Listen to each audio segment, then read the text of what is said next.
예, 오늘도 만장하신 성도 여러분, 우리 함께 또 교회 역사를 함께 또 한번 좀 역사의 시간의 여행을 함께 좀 가보고자 합니다.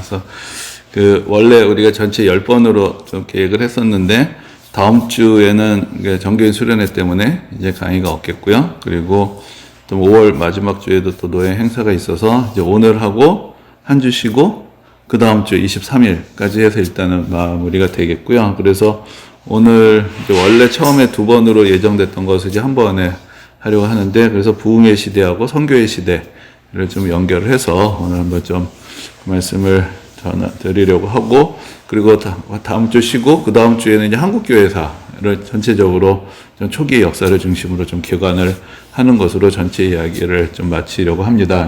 오늘 이제 끝에서 2번째 시간이 되겠습니다. 근데 이제 우리가 지난 시간에 이제 카톨릭 선교에 대한 이야기를 쭉 드렸고요. 그래서 주로 포르투갈하고 스페인을 중심으로 해서 이제 어떻게 그 당시가 소위 말해서 대항해 시대라고 불리는 시대, 16세기, 17세기를 중심으로 해서 어떻게 이제 카톨릭 선교가 이제 이렇게 진행이 되었는가, 특별히 이제 아시아 쪽을 중심으로 이야기를 나눴습니다. 근데 사실은 아시아 쪽의 이야기하고 이게 아메리카 대륙 쪽의 이야기가 많이 좀 다릅니다. 왜냐하면은 아메리카 대륙은 훨씬 더 어떤 면에서 보면 좀 부정적인 이야기들이 더 많았다고 할 수 있습니다. 이게 워낙 그쪽 사회는 소위 말해서 그 스페인 사람들이 가서 잉카 제국, 아즈텍 무너뜨리고, 그리고 이제 이거를 이제 두 가지로 얘기를 하는데, 한편으로는 스페인의 군대에 의한 어떤 피해도 있었지만은 또 실질적으로 우리가 왜 총균세라고 요즘 아주 유명해진 책이 있는데,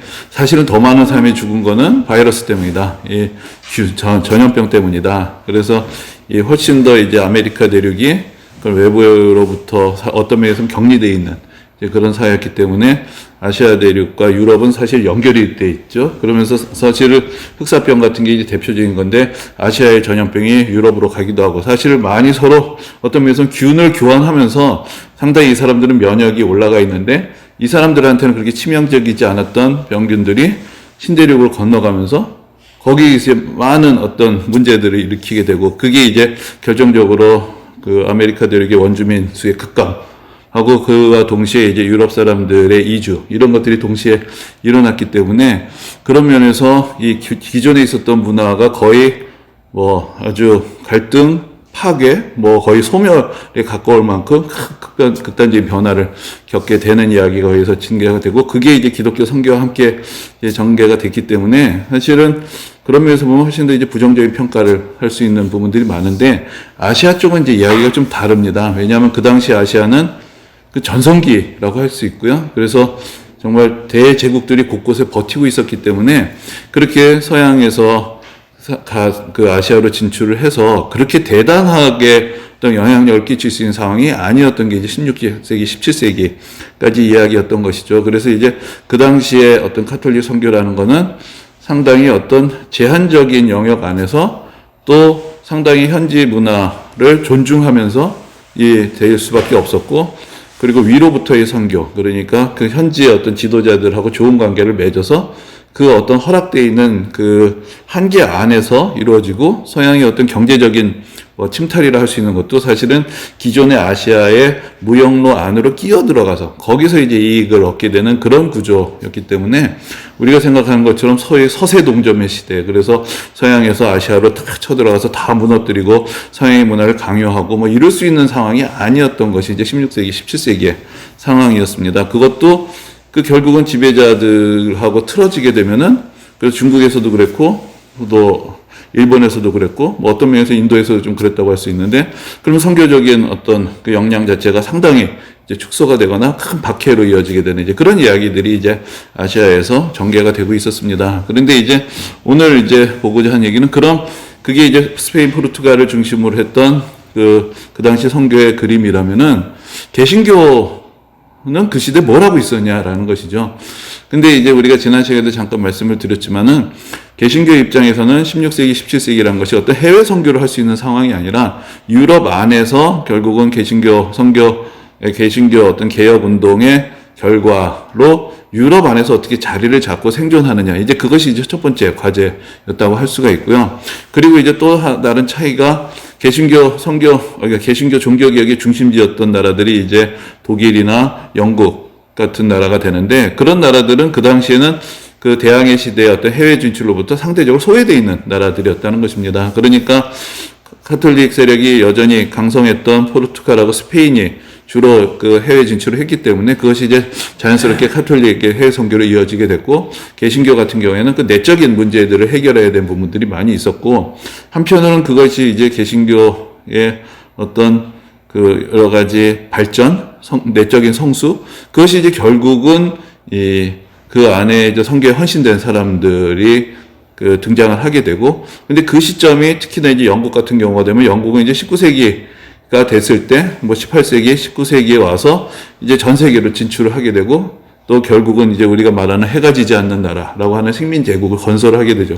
그러니까 이제 그 시기하고, 그 다음에 이제 또 미국이 아메리카 대륙 동부에서부터 시작해서 서부까지 팽창을 하게 되고, 태평양 쪽으로 진출하게 되는 이제 그런 타이밍이 결국 19세기가 돼야 이루어지게 되는 것이죠. 그러니까 개신교 선교의 전성기는 19세기라고 할 수 있는데, 그때 분위기는 사실 카톨릭 선교의 시대하고 여러 가지 분위기가 좀 차이가 있고 변화가 있다. 이제 그것을 우리가 조금은 좀 이해를 할 수 있으면 좋을 것 같습니다. 근데 이제 먼저 이제 종교개혁의 이야기를 지난번에 했는데, 종교개혁에서 루터나 칼빈을 중심으로 정말 그 당시 그 유럽의 카톨릭교의 여러 가지 문제들이 드러나게 되고, 또 개혁이 이루어지게 되고, 그런 좋은 변화들, 그 새로운 신앙의 도전들이 일어나게 됐습니다. 그런데 그 이후에 이어지는 시기는 꼭 그렇게 우리가 긍정적으로만 말할 수 없는 이제 그런 일들이 이렇게 벌어지게 되죠. 그래서 좀 그 이후의 시대의 어떤 문제들을 쭉 한번 정리를 해보면은, 제일 이제 사실 심각한 문제는 종교 전쟁이라고 할 수 있습니다. 그러니까 이것이 개혁이란 것은 선한 것이었죠. 그렇지만은 결국은 그것이 유럽의 분열로 이루어지게 되고, 뭐 독일 안에서도 그 카톨릭 세력하고 개신교 세력이 갈등을 빚고, 프랑스 같은 경우에서도 우리가 위그너 전쟁이라고 얘기하는데, 개신교와 카톨릭 세력이 무력으로 서로 충돌을 하게 되죠. 물론 이제 개신교 입장에서는 먼저 그 당시 개신교가 소수였기 때문에 무력으로 박해를 받았다고 할 수가 있지만, 그러나 개신교 세력도 만만치 않았어요. 거기 이제 그 중요한 어떤 왕족 가문하고 또 개신교가 서로 이제 일종의 이제 방어적인 성격이 있긴 하지만, 결국 여기도 만만치 않은 무력을 갖고 서로 간에 이 계속되는 갈등과 대립을 하게 되는 그런 상황이 있었고, 이게 결정적으로 큰 국제적인 문제가 됐던 거는 유럽의 이제 17세기 30년 전쟁이라는, 그야말로 30년 동안 유럽 전체가 개신교 진영과 카톨릭 진영으로 나눠가지고 싸우게 되는 이제 그러한 시대가 오게 됩니다. 그러니까 이게 뭘 위해서 무슨 개혁을 하려고 했는지, 그러니까 그것이 오히려 어떤 면에서는 많은 사람들에게 반대로 종교에 대한 회의를 불러일으키게 되는 그런 부분들이 있죠. 그러니까 신앙의 열정이라는 것이 결국은 그 유럽의 재앙과 같은 전쟁으로 이어지게 됐을 때, 이게 무엇을 위한 그런 어떤 그 개혁이었는가, 이제 거기에 대한 어떤 초심을 잃어버리기가 쉬운 이제 그런 상황이 되었던 것입니다. 이제 그러면서 이제 내적으로도 이제 처음에는 카톨릭교하고 개신교 사이에서 여러 가지 교리 논쟁이 이루어지게 되죠. 그래서 개신교에서 먼저 치고 나오니까 카톨릭은 카톨릭대로 자기들의 전통 교리를 이제 수호하는 그런 어떤 또 교리의 어떤 그런 체계화를 이루게 되고, 그러면서 이제 여러 가지 논쟁이 벌어지게 되는데, 그 논쟁의 2라운드는 그 다음에 이제 또 개신교 안에서도 그 논쟁들이 계속 이어집니다. 그래서 우리로서는 별로 뭐 관심이 없는 그런 어떤 그 여러 가지 지역적인 내용들에 대해서 루터파하고 칼빈파가 서로 신학자들이 여러 가지 지루한 논쟁들을 이렇게 벌이고, 그것을 통해서 자기의 존재를 입증을 하려고 하고, 이제 그런 시대가 되다 보니까 별로 사람들이 그 전 시대의 어떤 은혜와 열정은 사라지고, 그것이 아주 매우 건조한 교리 논쟁이 되고, 한편으로는 어떤 전쟁이라는 그런 참혹한 결과를 낳게 되고, 그런 안에서 이제 종교개혁의 성과들이 사실 별로 긍정적으로 이제 결실을 하지 못하게 되는 이제 그런 위기 상황들이 벌어지게 됩니다. 그리고 이제 이어서 이제 18세기로 들어가면 우리가 이 시대로 과학혁명, 뭐 철학혁명 이런 얘기를 하는데, 여기서 이제 전반적으로 과학적인 인식이 발전을 하게 되고, 그리고 사람들의 이성적인 활동들이 더 늘어나게 되고 어떤 전통과 권위에 대한 어떤 도전들이 더 심각하게 되니까 그 직격탄을 맞는 것이 또 종교적인 세계라고 할 수가 있습니다. 그러니까 그런 면에서는 안에서 서로 싸우고 있는데 점점 위기는 바깥에서부터 오는 것이죠. 성경에 대한 권위, 교회에 대한 권위가 점점 무너지게 되고 이제 그런 위기의 상황이 진전이 되었던 것입니다. 그리고 이제 그 다음 시대를 18세기 말에서 19세기로 가게 되면 이제 드디어 이제 산업혁명이 시작이 되고 그것이 이제 전통적인 사회 질서 구조 자체를 완전히 뒤흔들게 되는 이제 그런 결과를 가져오게 되죠. 그러니까 이런 연이은 변화의 시대가 유럽 사회에서 계속 이어지게 될 때 그때 이제 신앙적으로 어떻게 여기에 대응을 하고 이러면서 어떻게 문제들을 해결하기도 하고 또 그러면서 여러 가지 그 부정적인 상황을 어떻게 또 극복을 하면서 그것이 이제 결국은 어떤 선교적인 운동으로 연결이 되었는가 이제 그것이 이제 오늘 좀 한번 살펴보고자 하는 그런 이야기입니다. 근데 이제 먼저 이제 우리가 주목하게 되는 집단이 어디냐면 청교도라고 불리는 사람들인데 그 청교도는 영국에서부터 시작이 됩니다. 그래서 사실 영국에서의 하나의 신앙 운동을 가리킨다고 할 수가 있는데 이 영국에서도 종교 개혁이 일어나는데 영국의 종교 개혁은 좀 특이하게 시작이 되죠. 그래서 어떤 종교 개혁을 주장하는 사람들이 지지를 얻고 세력을 형성하게 되면서 그 기존의 어떤 교회의 권위에 도전하면서 이렇게 이루어지는 것이 아니라 물론 영국 안에도 종교 개혁에 대한 여러 가지 그 지지하는 사람들이 있었지만 결정적으로는 왕이 그 헨리 8세라는 왕 자체가 교황청과 자기 결혼 문제, 뭐 이혼 문제 이런 걸로 갈등을 빚다가 아예 우리는 교황청하고 관계를 끊겠다 하고 이제 영국 교회는 내가 대장이다. 이렇게 아예 위에서부터 교황청하고 관계를 끊어버리면서 영국 교회가 독립을 해버립니다.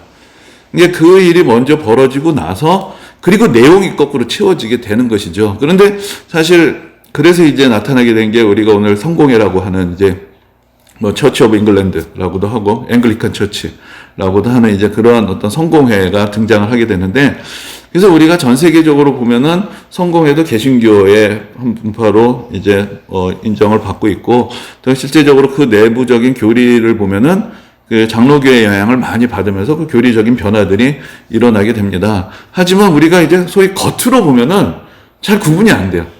그래서 제가 이제는 또 더 왕도 바뀌고 시대가 많이 지났지만 예전에 제가 그런 질문 드려보곤 했는데 옛날에는 이제 영국의 성공의 의식 중에 제일 세계적으로 유명해졌던 게 그 찰스 왕태자의 결혼식이었단 말이죠.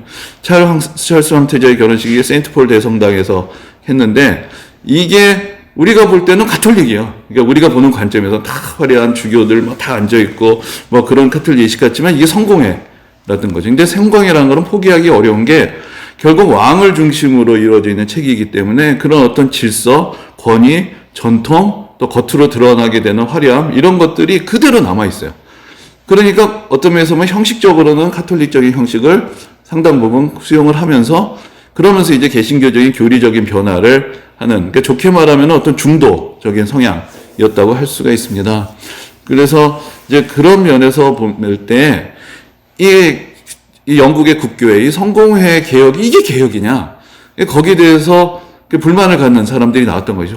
훨씬 더 영국이 철저하게 복음에 헌신된 그런 삶을 살아야 된다. 이제 그것을 기대하고 또 그것을 추구했던 사람들이 바로 청교도였다. 그래서 이제 퓨리턴이라는 말을 쓰는데 이제 좀 순수한 믿음을 가진 사람들이다. 이제 그런 면에서 시작이 되는데 청교도라는 것은 그래서 원래는 영국의 그 국교회, 영국의 성공의 내부에 어떤 좀 개혁적인 움직임을 가진 사람들이었는데 이 사람들이 대부분 좀 더 평신도 지향적인 의식을 가지고 교회 전통과 권위에 도전을 하면서 박해를 받게 되죠.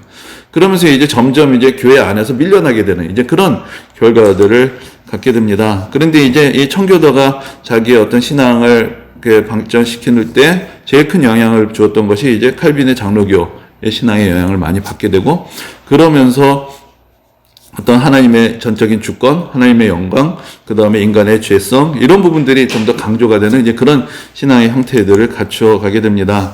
근데 이제 그런 청교도의 작품 중에 제일 아마 전세적으로 히트를 친 게 철로역정이라고 할 수가 있겠죠. 그래서 오른쪽에 있는 사람이 이제 존 버년이라는 사람인데 이 사람도 예전에 하던 일이 그거를 땜쟁이라고도 번역하는데 냄비, 돌아다니면서 냄비에 빵꾸 난 거를 떼어주는 일을 했던 사람이었던 거예요. 그러니까 그런 어떤 평신도였다가 거기서 이제 회심을 경험하고 은혜를 받고 설교자가 되는 거죠. 그래서 많은 곳을 다니면서 복음을 전하다가 결국은 이 사람이 감옥에 갇히게 되고 거기서 이제 그래서 그 철로역정 맨 처음에 보면은 한 사람이 이제 꿈을 꾸는 이야기로 시작이 되는데 그 감옥에 갇혀 있으면서 저희가 묵상하고 기도했던 내용들 거기서 받은 영감을 가지고 이제 쓰게 된 책이 철로역정이다. 근데 그것이 결국은 믿음의 길을 가다 보면은 이 청교도들 자체가 많은 박해와 어려움을 겪었어요.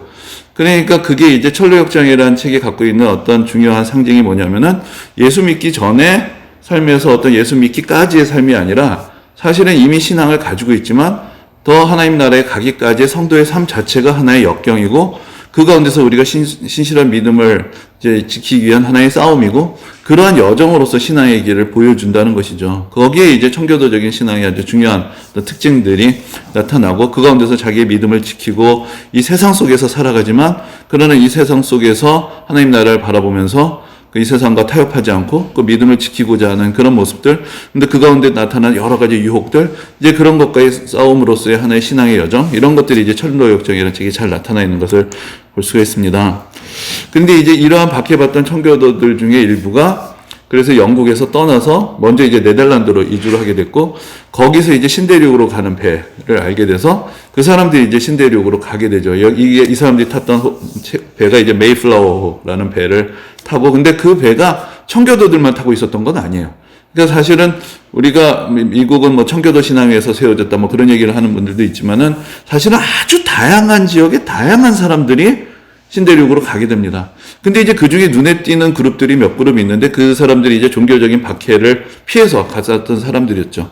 그래서 이제 미국이라는 나라가 처음으로 정교 분리가 제도화되는 나라가 되는 것이 이 사람들이 자체가 뭐 카톨릭이든 성공회든 그 정부로부터 신앙의 박해를 받던 사람들이 갔기 때문에 그래서 이제 정부하고 어떤 종교는 다르다. 그래서 그 어떤 신앙의 공동체의 어떤 자율성을 그 주장을 하면서 공동체들을 세웠던 것이 이제 초기 미국의 식민지들 중에 그 특징적인 공동체들이 됩니다. 그런데 사실 그런 사람들만 갔던 건 아니고 유럽에서 그 이후로 한 400년 동안 또 그 다음에 나중에 아시아에서 전 세계에서 사실 미대륙으로 수많은 사람들이 갔기 때문에 청교도만이 미국의 뿌리다라고 이야기하기는 어렵지만은 그러나 중요하게 여러 다양한 사람들 가운데서 어떤 매우 특징적인 그 공동체를 이루고 영향력을 미쳤다. 이것도 이제 사실이라고 할 수가 있습니다. 그래서 이제 우리가 우리나라 같은 경우에는 미국에서 또 많은 선교를 해서 우리나라 교회가 이루어졌기 때문에 그런 어떤 영국에서 미국에서 우리나라로 흘러오는 가장 어떤 그 신앙에 열심히 있었던 사람들의 전통 속에 청교도라는 단어가 되게 각인이 돼 있는 것이죠. 그래서 청교도의 신앙의 장점이나 또 단점들이 또 우리나라 교회에도 영향을 그 후대로 계속 미치고 있다라고도 볼 수가 있습니다. 청교도에서 중요하게 여겼던 신앙의 원리라는 것이 무엇이냐? 그 청교도에 있어서 제일 중요한 것 중에 하나가 구원을 받은 사람의 죄의 문제였어요. 그러니까 그것이 이제 뜨뜻미지근한 개혁이라는 면에서 나타나는 것인데 이것은 우리가 지난번에 사실 카톨릭에 대해서 이야기를 할 때도 중세 카톨릭 교회에 대해서도 이런 이야기를 했었던 적이 있는데 결국은 이 시대라는 것은 명목적으로는 다 기독교인이잖아요. 태어날 때부터 다 기독교인이죠. 그러니까 여기서 신앙의 문제라는 것은 예수를 안 믿던 사람이 예수를 믿는 문제가 아니라 다 명목적으로는 믿는데 이게 어떤 사람은 카톨릭이고 어떤 사람은 성공회고 어떤 사람은 청교도인 거죠. 그러면서 뭐가 다르냐라고 할 때 진정한 복음이라는 것은 결국은 하나님 앞에서 죄인이라는 것을 깨닫고 그 죄로부터 벗어나기 위해서 더 온전한 믿음으로 나아가는 그런 열정에서의 차이가 난다. 그러니까 결국은 거꾸로 말하면은 내가 얼마나 죄인이라는 것을 자각하느냐라는 것이 신앙의 중요한 출발점이 되는 것이죠. 그리고 이제 하나님의 절대적인 주권과 은혜. 그러니까 이런 특징들은 사실 칼빈의 영향을 많이 받았다고 할 수가 있습니다. 그래서 결국은 그러면 인간의 죄성을 이겨내고 하나님의 은혜의 도우심을 받는 방법으로서 결국은 하나님의 말씀, 성경, 그걸 읽고 묵상하고 성경에 순종하는 것. 그것이 우리가 예수 믿은 다음에도 계속되어야 되는 일이고, 그것을 통해서 우리가 성화되어야 된다. 이제, 그래서 인간은 기본적으로 구원을 받은 이후에도 죄의 성향이 남아있다. 그럼 그 죄와 싸워야 하는 것인데, 그것은 경건한 삶의 훈련을 통해서 되는 것이다. 이제 그런 관심들이 이제 청교도들에게 이제 계속 남아있었던 것입니다. 그래서 이제 어떤 그런 아까 교회라는 제도, 뭐 사제 이런 어떤 전통적인 제도가 아니라 결국은 내면에 내가 죄 사함 받았던 확신, 내가 그리스도인으로서의 그 거룩하게 살아가고 있던 열정 이런 것들이 결국은 더 중요하다. 그래서 이런 청교도들에 대한 이야기를 하다 보면 나오는 이야기 중에 하나가 예를 들어서 크리스마스도 이 청교도들은 크리스마스도 거부했어요. 그러니까 성경에 없는 성경에 어디 12월 25일 성탄절이라는 얘기 있느냐 이거죠. 그러니까 성경에 없는 일체 전통이나 권위에서부터 벗어나서 결국은 복음이라는 메시지, 이게 제일 중요한 것이다. 이제 그런 신앙의 태도들이 그래서 선교者가운데서 찾아볼 수가 있는 것입니다. 그래서 이제 제가 그 추수감사절에 대한 그 글을 보다 보니까 그런 이야기가 있어요. 추수감사절이 어떻게 시작이 됐느냐. 그것이 이제 미국에서 또 우리나라에도 영향을 미치면서 하나의 절기로 자리를 잡았지만 오히려 추수감사절이라는 게 시작되었던 첫 시작은 청교도들이 어떤 절기도 중요하게 생각하지 않았기 때문이란 거예요.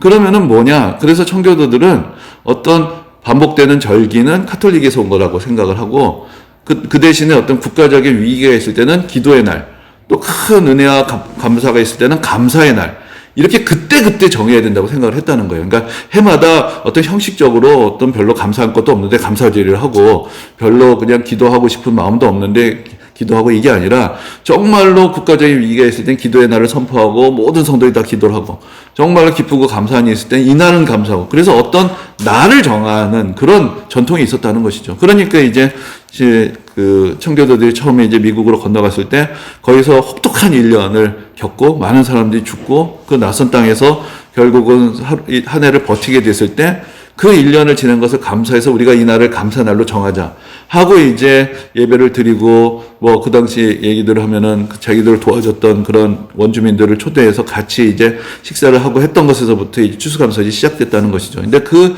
전통 안에도 그런 어떤 일체의 형식을 배격하는 이제 그러한 그 모습들이 그 안에 담겨 있다고 할 수가 있습니다.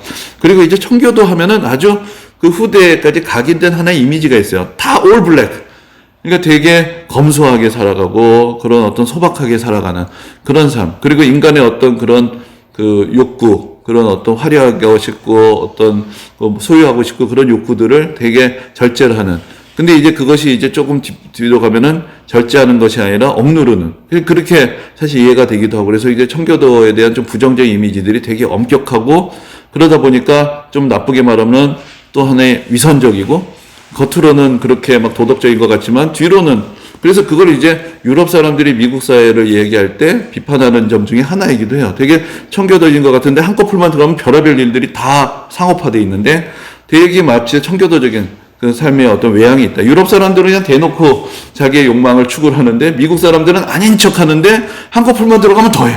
이게 미국이다. 근데 그렇게 되는 게 이 청교도라는 껍데기가 씌워져 있기 때문이다. 이제 그런 얘기를 하기도 합니다. 그리고 이제 청교도 신앙이 내면적인 신앙을 강조하다 보니까 그런 어떤 사회적인 실천, 이런 부분들이 좀 약하지 않느냐, 뭐 이런 얘기도 하지만 이 사람들 자체는 어쨌든 아주 경건한 삶을 추구했던 그런 신앙의 또 공동체를 이루었던 것입니다. 그런데 이제 이런 청교도들의 신앙이 이제 독일에서 사실 종교개혁이 시작이 됐죠. 독일에서 종교개혁이 시작이 됐는데 독일 교회도 그러니까 앞에서 말씀드린 대로 종교 전쟁과 또 여러 가지 폐해들을 겪으면서 또 많이 피폐해져 있었는데 이 청교도들의 어떤 저술들이 독일로 오히려 전달이 되면서 독일 사람들에게도 많은 도전을 주게 됩니다. 그러면서 이제 등장했던 것이 이제 경건주의라고 불리는 그런 사람들인데 이 경건주의란 것이 물론 청교도하고 같이 오늘날 사실은 우리가 당연하다고 생각하는 여러 가지 신앙의 모습들에 매우 중요한 어떤 영향을 주게 되는 것을 볼 수 있습니다. 그래서 경건주의도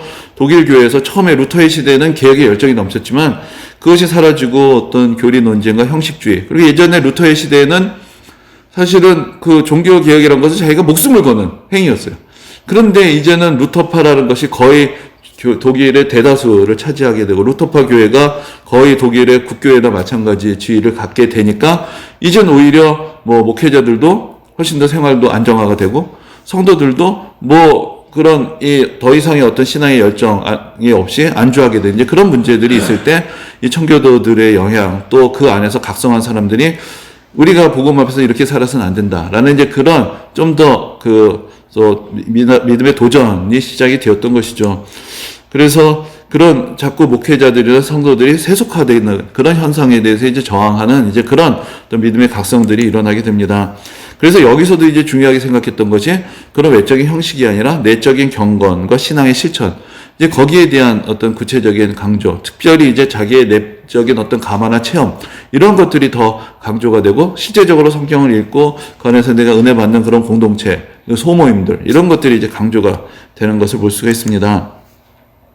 그래서 이제 여기서 이제 그 뜨거운 마음을 갖게 되고, 헌신된 사람들로부터 개신교의 최초의 어떤 선교 운동이 독일의 경건주의자들로부터 시작되었다고 할 수 있습니다. 그래서 이제 오른쪽에 있는 사람이 진젠도르프 백작이라는 사람인데, 이 사람이 자기 영지 안에 이 경건주의를 추구하는 공동체를 만들어요. 그걸 헤른후트 공동체라는, 지금까지도 내려오는 공동체인데, 여기서 이 사람들이 같이 생활하면서 같이 말씀을 읽고 같이 훈련을 받고, 거기서 이제 그 해외로 처음으로 이제 선교사들이 파송이 됩니다. 그러니까 이 공동체를 그 지역의 이름을 따서 모라비안이라고 불렀는데, 이 사람들이 또 거꾸로 또 영국에도 영향을 미치고 개신교로서 처음으로 인도까지 또 선교하러 가고, 그런 어떤 개신교 선교의 문을 처음 열었던 사람들은 이렇게 어떤 경건주의적인 그 자발적인 공동체에서부터 시작이 됐다, 그렇게 이야기를 할 수가 있습니다. 그래서 이제 경건주의자들의 어떤 신앙의 특징들이 어떤 것이냐, 또 무엇을 중요하게 생각했느냐를 잘 보여주는 책 중에 이제 필립 슈페너라는 그 당시 이게 경건주의 지도자가 쓴 경건한 열망이라는 책이 있는데, 거기 이제 한 대목 잠깐 보여드리면은 이런 내용이 있습니다.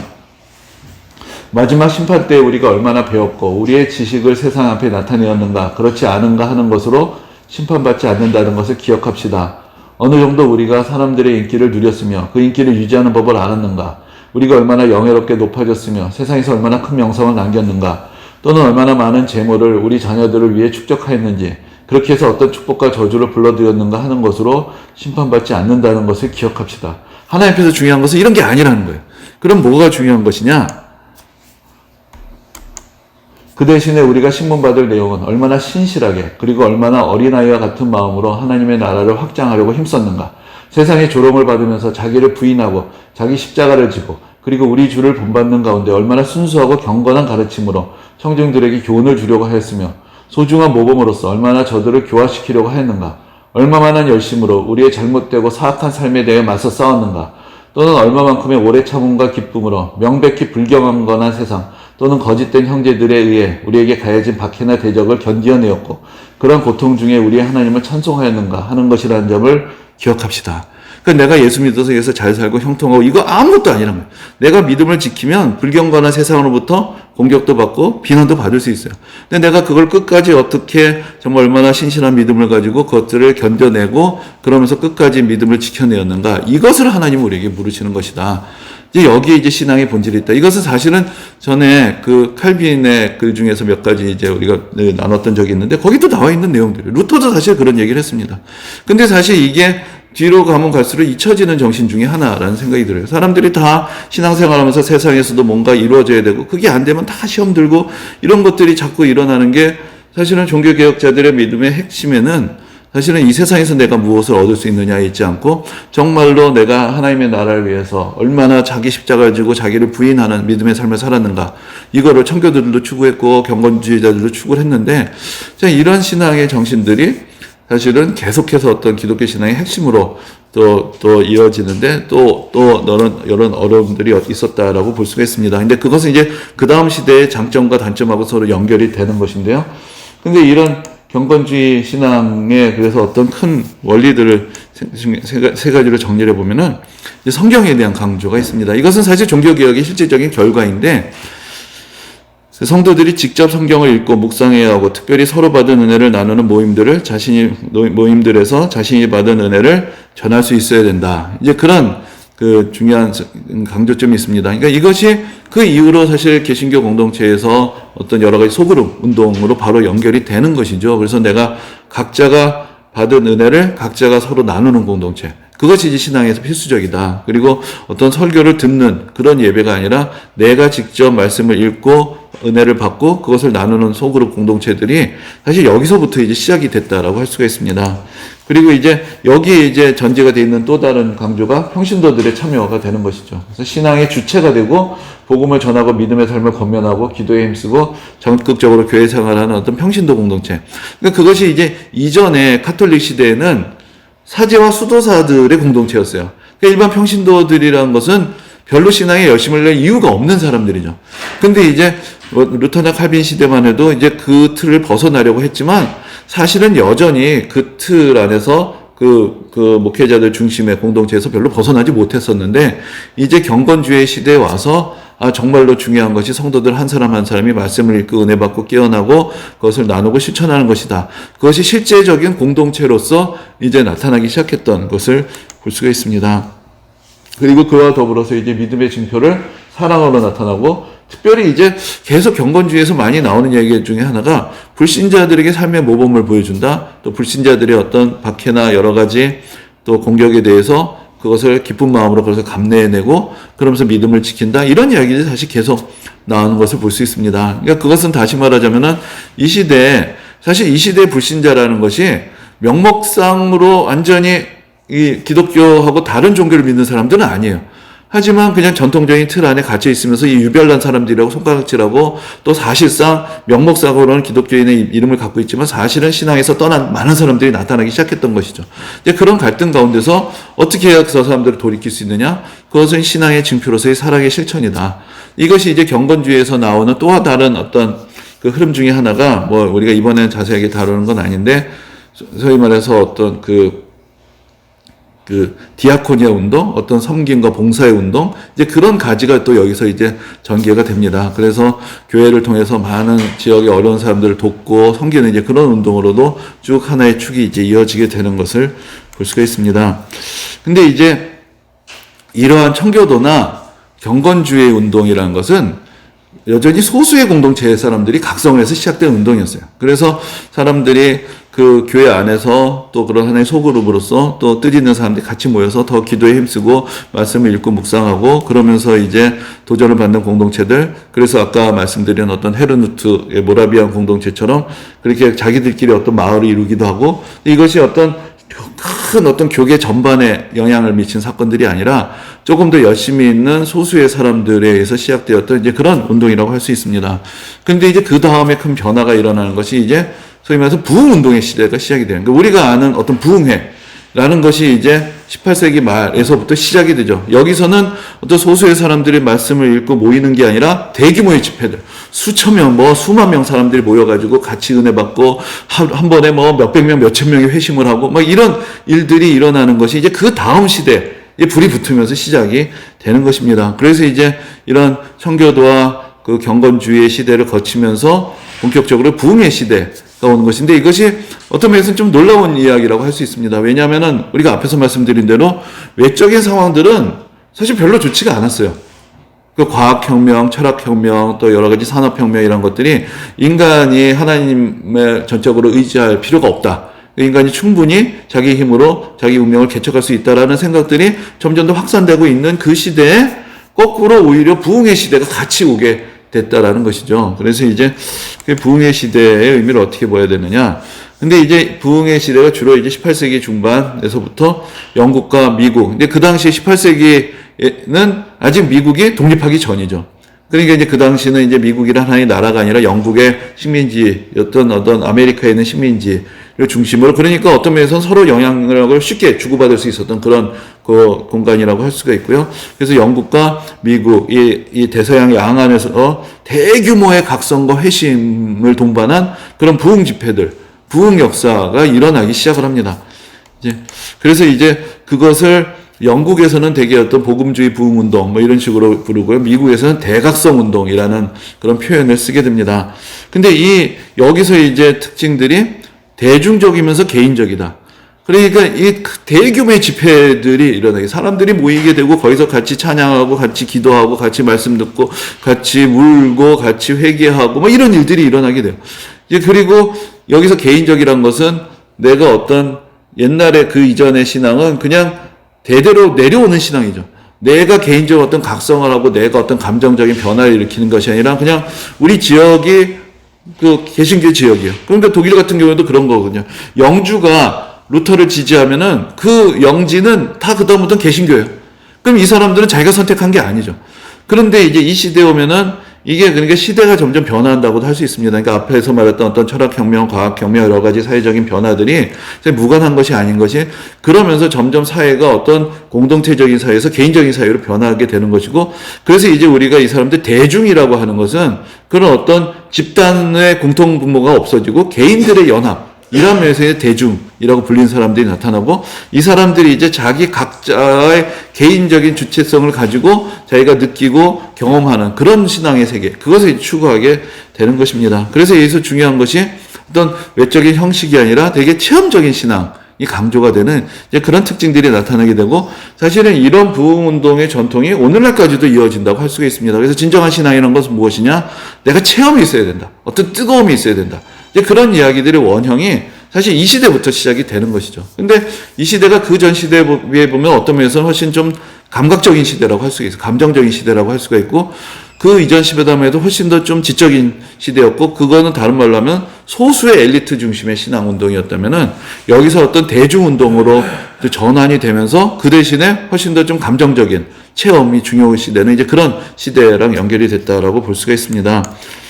그래서 이제 이때 등장한 것이 소위 말하는 부흥 집회라는 것이죠. 그래서 수많은 사람들이 모여서 같이 이제 은혜 받고 같이 그 모임을 갖는 그리고 그러니까 그 전까지만 해도 예배라는 건 훨씬 더 어떤 전통적인 형식의 틀 안에 있었는데 이 집회라는 것은 틀 밖에 있는 것이에요. 장소도 어떤 전통적인 교회뿐만 아니라 야외에서도 벌어질 수 있고 어떤 곳에든지 벌어질 수 있고 형식도 상당히 간소화가 됩니다.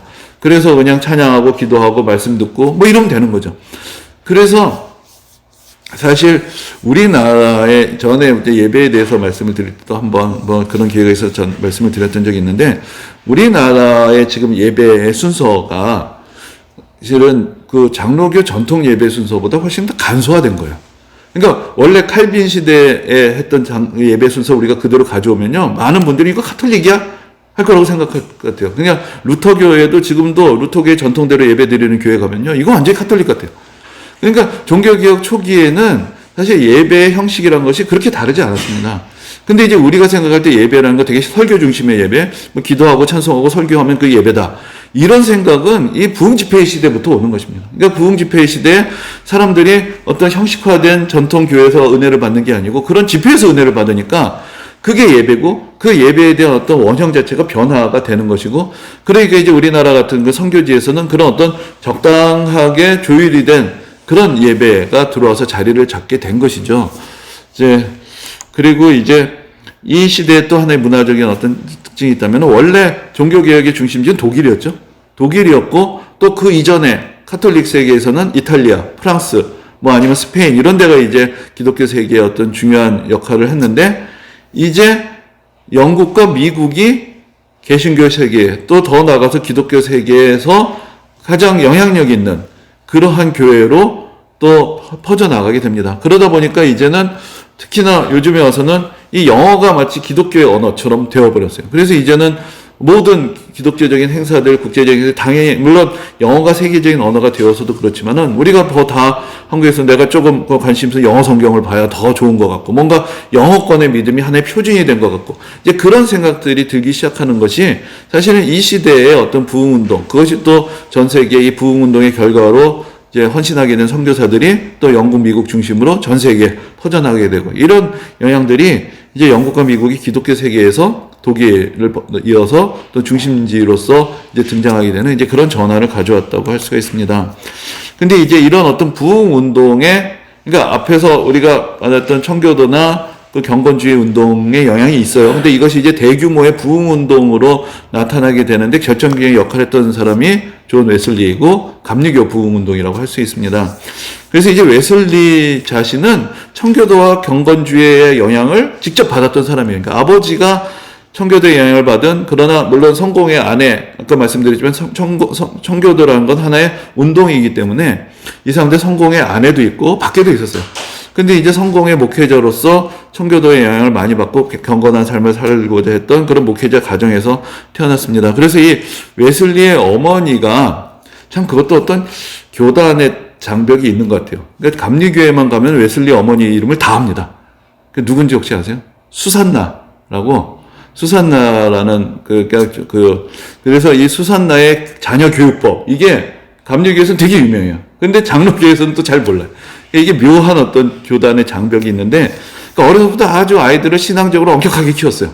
그러니까 청교도 정신이라는 게 좀 그렇단 말이죠. 더 엄격하고 경건에 힘쓰고, 인간은 죄인이에요. 그러니까 그런 면에서 더 철저하게 어떤 신앙의 훈련들을 시켰고, 그 결과로 사실 자녀들이 더 크게 믿음을 가지고 잘 성장했던 그런 한의 모범적인 신앙의 가정으로 이야기를 하는데, 사실 정작 그 웨슬리 안에서 이야기는 조금 다릅니다. 왜냐하면은 웨슬리가 그래서 옥스퍼드 대학을 갔어요. 이 사람도 엄청 학자고 똑똑한 사람이고, 그러면서 이제 이 옥스퍼드에 가서 거기에서 그런 신앙에 열심히 있는 사람들과 함께 우리가 거룩한 삶을 살자. 그래서 홀리클럽이라는 걸 만듭니다. 그러면서 자기들끼리 어떤 신앙의 내규들을 만들어요. 그래서 이제 이 사람 그걸 영어로 방법을 메소드라고 하죠. 방법을 메소드라고 하니까, 그래서 신앙을 전적으로 신앙 훈련할 수 있는 그런 방법들을 가지고 우리가 철저하게 믿음을 지키면서 살자. 이제 그런 운동을 했기 때문에 이 사람들을 그 밖에 있는 사람들 메소디스트라고 부르게 됐어요. 그래서 지금도 이제 감리교를 영어로 메소디스트라고 부르는데, 그것이 이제 옥스퍼드 홀리클럽에 있는 사람들이 어떤 방법주의자들, 이런 식이 된 것인데, 근데 이제 우리나라 말로는 감리교라고 하잖아요. 우리나라 말로 감리교로 하는 것은 감독이 있어서 교회를 치리한다라는 교회의 정치 형태를 가지고 말하는 겁니다. 그러니까 장로교라는 것은 장로가 있어서 교회를 치리한다면은, 이 감리교의 특징 중에 감독이에요. 감독은 뭐냐면은, 그게 이제 카톨릭으로 하면 비숍인데, 그 목사들 위에 또 목사들을 감독하는 사람이 떠 있는 것이에요. 그래서 지금도 그 감리교회는 감독님들이 있습니다. 그래서 교회의 중요한 그 교단의 중요한 결정은 감독회의에서 해요.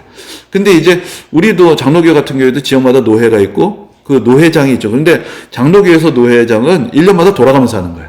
그런데 감리교는 그 일종의 신분이에요. 그래서 감독인 목사님이 있고 그냥 목사님이 있는 것이죠. 그러니까 그 안에 구분이 있어요. 그래서 권한도 차이가 있고, 감독이 되면은 은퇴할 때까지 감독이에요. 그래서 이제 감독이란 것이 목회자들, 일반 목사들 위에 있습니다. 그래서 이 감리교의 체제는 어떤 면에서는 우리가 보기에는 카톨릭의 체제하고 많이 닮아있는 부분이 있어요. 왜냐하면 카톨릭의 체제들이 상당 부분 성공회로 연결이 됐고, 그 안에서 사실 웨슬리도 자라났기 때문에 그런 영향이 있는데, 그 대신에 이제 혁명적인 변화가 있는 것이 이 평신도의 세계에서 변화가 일어나게 되는 것이죠. 그러니까 위에 어떤 그 제도는 상당히 비슷하게 오는 게 있어요. 그래서 이제 감독이 있는 교회라고 해서 우리는 감리교라고 부르지만, 처음에 미국에서는 이제 영어권에서 메소디스트라는 말로 이제 불리게 됐는데, 그런데 이것이 이제 웨슬리의 전부였느냐? 그게 아니에요, 사실은. 웨슬리 이야기는 이 전반부의 얘기가, 그래서 청교도 집안에서 열심히 신앙교육 갖고 자라갖고 열심히 어떤 그 신앙의 훈련을 받아서 사람들을 엄격하게 가르치는 그런 삶이 됐다가 아니라, 그래서 자기는 상당히 믿음이 좋다고 생각하고 그 당시에 선교지라고 생각하는 아메리카 대륙 갑니다. 원주민들을 선교하러. 원주민들을 선교하러 갔는데 거기서 이게 뜻대로 되질 않았어요. 그러니까 자기 딴에는 원주민들에게 복음을 전한다고 갔는데 그 언어가 다른, 힘들겠죠. 결국은 이미 그 당시 이제 영국에서 많은 이민들이 갔으니까 결국은 이주민 목회하다가 진이 다 빠지게 돼요. 그리고 거기서 이 사람이 총각 시절에 갔는데 자기는 가서 온전히 예수 그리스도만 바라보면서 살겠다 했는데 또 거기에 온 어떤 아가씨하고 또 사랑에 빠졌어요. 그랬는데 또 그게 하나의 스캔들처럼 돼가지고 또 시끄러운 문제가 되고, 그러니까 자기는 상당히 이제 준비가 돼서 갔다고 생각을 했는데 거기서 여러 가지 어려운 일들을 경험하면서 실패자라는 마음을 안고 돌아오게 되죠. 그런데 이제 이 사람이 이제 웨슬리가 이 웨슬리하고 칼빈하고 좀 차이가 있는데, 칼빈은 그 기독교 강요라는 어떤 면에서 신학서적을 남겼어요. 그래서 아주 체계적으로 잘 교리가 정리되어 있는 신학서적을 남겼는데, 웨슬리가 남긴 것 중에 후대에 많은 영향을 미친 건 일기예요. 그리고 설교집. 그래서 이제 그 감리교 목사님들 그런 얘기를 많이 합니다. 웨슬리는 신학자가 아니다. 목회자다.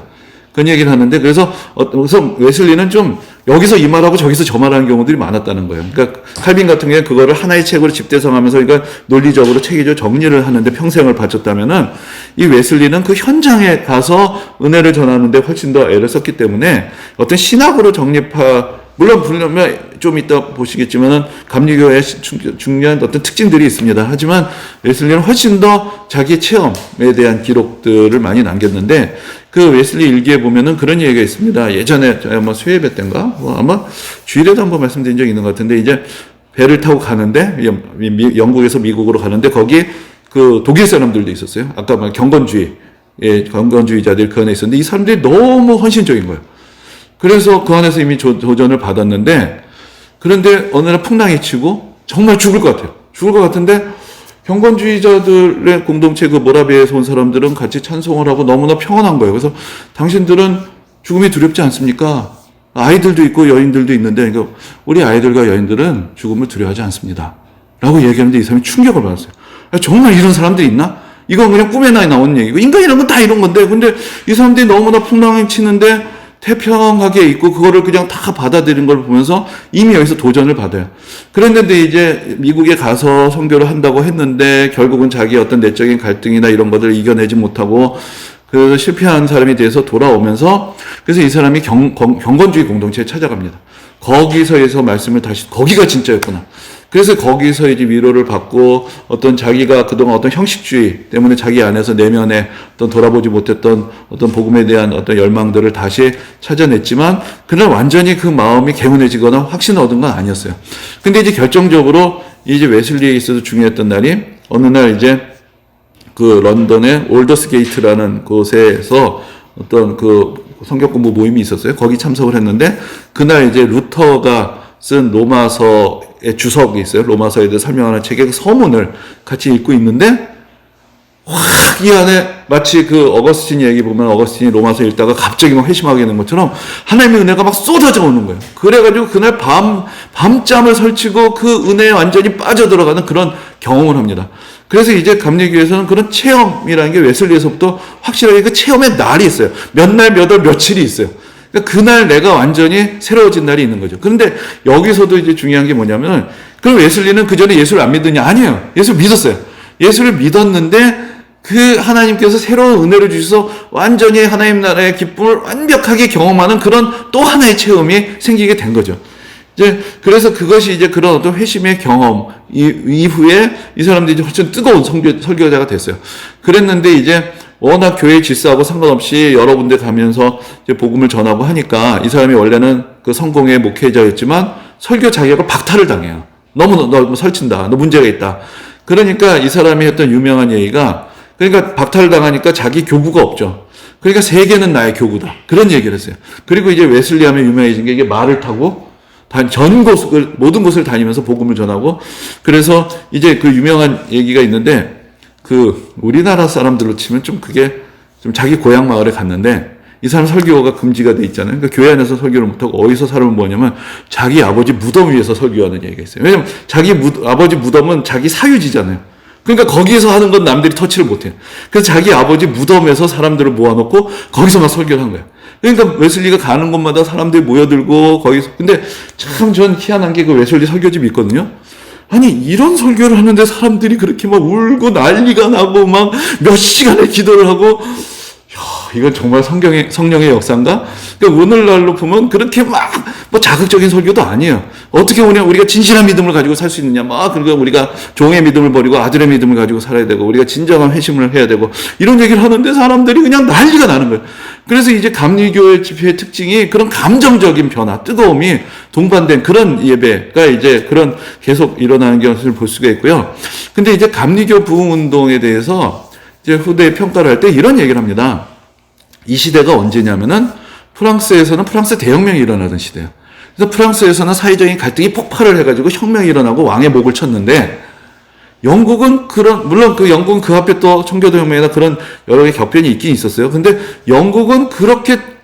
영국이 사실은 산업혁명이 일어난 나라고 사실 여러 가지 사회적인 갈등이 쌓여있던 나라였는데 왜 영국에서는 그런 일이 없었는가? 라고 이야기를 할 때 그 중요한 요인 중에 하나가 감리교 부흥운동을 듭니다. 그러니까 여기서 왜냐하면은 이게 자 사람들이 모여온다고 말씀드렸잖아요. 이게 되게 중요한 현상인 게 그 이전에는 어땠을까요? 자, 뭐 우리도 사실 좀 어떤 면에서 그런 교회지만 사람들이 교회로 오는 거죠. 가톨릭은 어땠을까요? 가톨릭은 교구가 다 짜여 있잖아요. 그러면 주일이 되면 그 마을 사람들이 그 교회에 오는 거예요. 그죠? 마을을 옵니다. 그래서 그게 이제 그 종교개혁 이후에도 기본적인 틀은 똑같아요. 그 지역에 교회는 있고 주일이 되면 사람들이 오는 거죠. 근데 누가 오냐면 그 교회에 소속이, 교구로 소속이 된 사람들이 오는 거예요. 그런데 이제 산업혁명이라는 것이 어떤 문제를 만드냐면 우리가 다 우리나라도 경험한 거지만 사람들이 어디로 오죠? 시골을 떠나서 도시로. 그렇죠? 근데 이거를 교회 입장에서 보면은 이 사람들의 교적은 그 당시에는 주민등록 같은 거예요. 근데 안 바뀌어요. 이 사람들 교적은 어디 있냐면은 시골 교회 있죠. 그러면 도시에 있는 교회들은 이 사람들이 갈 수 있는 교회가 아니에요. 교적이 없어요. 그렇죠? 그러니까 이게 영적으로 방치된 사람들이 등장을 하는 거죠. 그러니까 웨슬리의 목회의 대상이 그런 사람들이었어요. 그러니까 그 당시 사회적인 변화로 고향 땅을 떠나고 보호받지 못하고 여러 가지 그 뭐 노동 현장의 어려움을 겪고 그러고 있는 사람들이 어디로 모여드냐면은 감리교회로 모여들기 시작하는 거죠. 거기서 뜨겁게 체험하고 뭐 답답한 거 다 기도하고 은혜 받고 나니까 이 혁명의 에너지가 사라졌어요. 이게 부흥의 에너지가 되는 거예요. 그래서 이제 영국에서 그런 어떤 프랑스와 같은 그런 훨씬 더 어떤 산업화가 먼저 일어나고 사회적인 갈등이 일어날 수 있는 그런 시기에 프랑스와 같은 극단적인 대립으로 가지 않았던 중요한 이유 중에 하나가 그 사람들의 어떤 그 정말로 그러니까 문자 그대로 갈 길을 잃은 양들을 감리교 목회자들이 거리로 나가서 걷어들인 거예요. 그러니까 기존의 성공의 신부들은 자기 성당 안에서 오는 성도들만 맞이하면 돼요. 그런데 이 사람들이 거리에 나가서 그러니까 사람들이 몰려들기 시작하는 거죠. 오갈 데 없는 사람들이 몰려들기 시작하고 그러면서 이제 천막교회 이런 것. 그러니까 그런 어떤 우리가 오늘날 생각하면 어떤 그 교회라는 것이 그래서 개척교회들 그런 천막교회 그런 어떤 상가교회 이런 원형이 여기서부터 시작이 됐다고 할 수 있습니다. 이전까지만 해도 중세기로 교회는 그런 것이 아니에요. 교회는 딱 좋은 건물 지어놓고 그 지역 사람들 와라 하면 오는 곳이었죠. 근데 이 사람들이 거리로 나가기 시작하고 복음을 전하기 시작하고 그래서 원래는 이 사람들이 사실은 다 대부분 성공의 목회자들이었어요. 신분이. 그래서 어떻게 됐냐면은 은혜는 여기서 받더라도 성찬은 본교회로 가시오. 이렇게 얘기했어요. 세례는 본교회로 가시오. 그랬어요. 근데 이 사람들 자체가 내가 은혜는 여기서 받아놓고 자기 본교회 가면 뭐예요? 자기는 관심도 없는데. 그래서 이제 결국은 원래 감리교도 성공의 안에서 운동이었는데 이게 점점 나는 목사님한테 너 세례 받고 싶다. 나는 목사님한테 성찬 받고 싶다. 이런 사람들이 등장하기 시작하면서 이게 점점 분리가 되기 시작한 거죠. 그러면서 이제 하나의 어떤 독립된 교파로 이제 성장을 하는 이제 그런 움직임이 벌어지게 됩니다. 그런데 이제 그러면서 그 우리가 앞에서 어떤 칼빈주의 영향들에 대해서 이야기를 드렸고 그것이 이제 청교도까지도 많이 영향을 미쳤는데 경건주의로 가면서 조금 경건주의는 또 루터교의 배경이 있기 때문에 조금 더 이제 신학적인 성향이 좀 달라요. 근데 감리교에 와서 결정적인 차이가 나게 됩니다. 그게 이제 우리가 감리교, 장로교 뭐 오늘날 보면 사실은 뭐 그렇게 다르지 않은데 그 안에도 이제 어떤 하나의 중요한 선이 하나 있어요. 이게 뭐냐면 일단 첫 번째로 모든 사람을 위한 구원의 은혜. 이게 장로교에는 예정론이라는 게 있거든요. 그러니까 예정론이라는 것은 구원받을 사람이 정해져 있다.